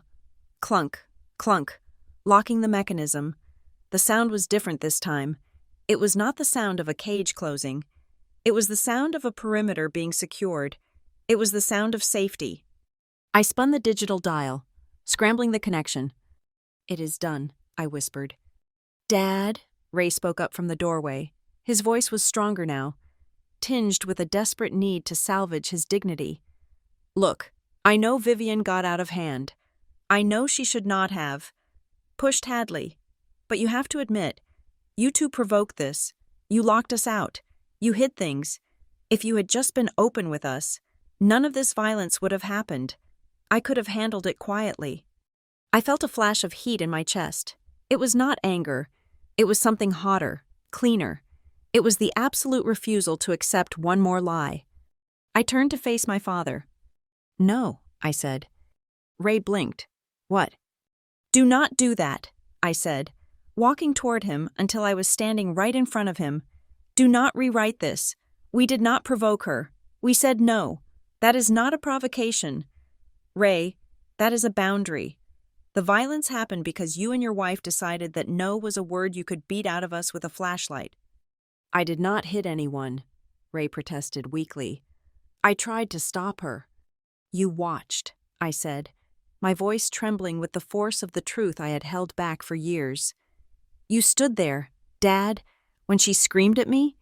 You watched. When she shoved me into the wall. You watched. When she raised a weapon to my head. You hesitated. I looked him dead in the eye. You are worried about losing me?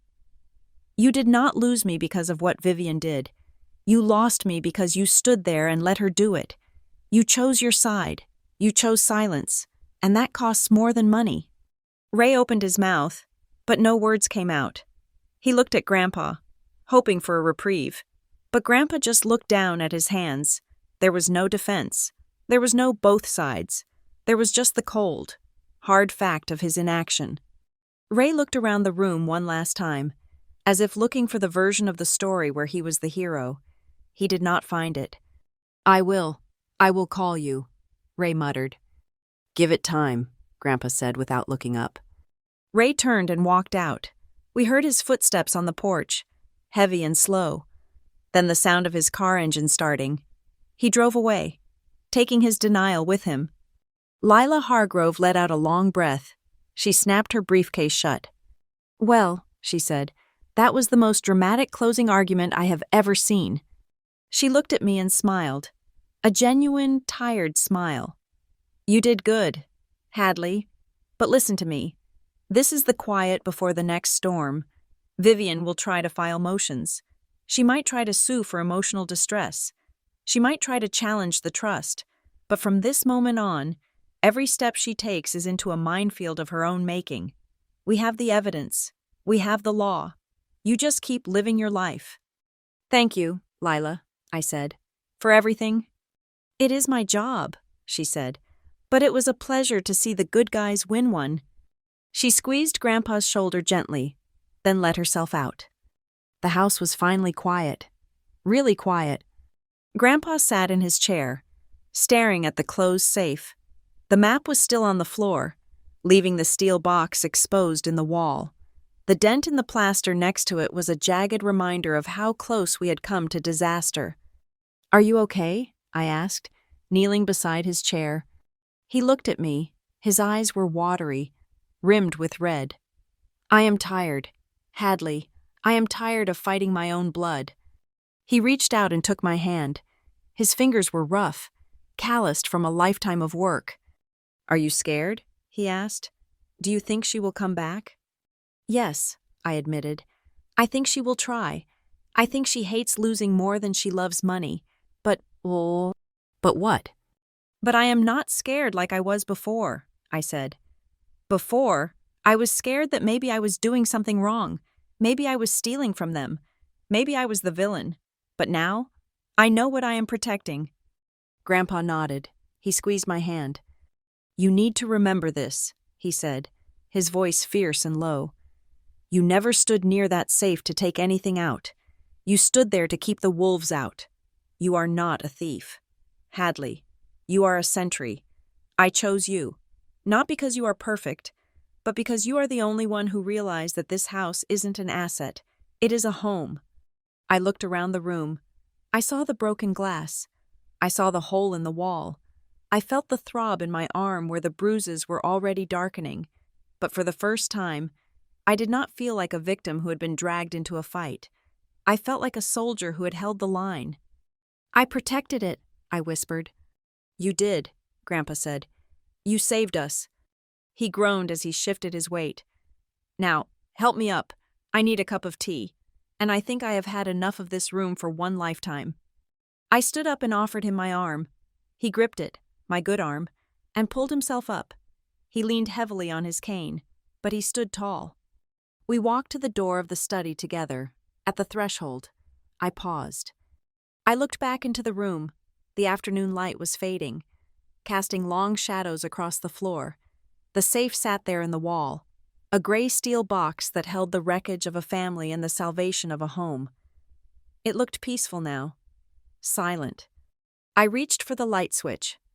Good night, Vivian, I whispered to the empty room. I flipped the switch. The room plunged into darkness, leaving the safe standing guard in the gloom. I closed the door, turned the handle, and walked down the hall toward the kitchen, where the kettle was waiting to be boiled. The war was over. The silence that followed was not the silence of fear. It was the silence of peace. Thank you so much for listening to this story from the perspective of Hadley Knight. I would love to know where you are tuning in from.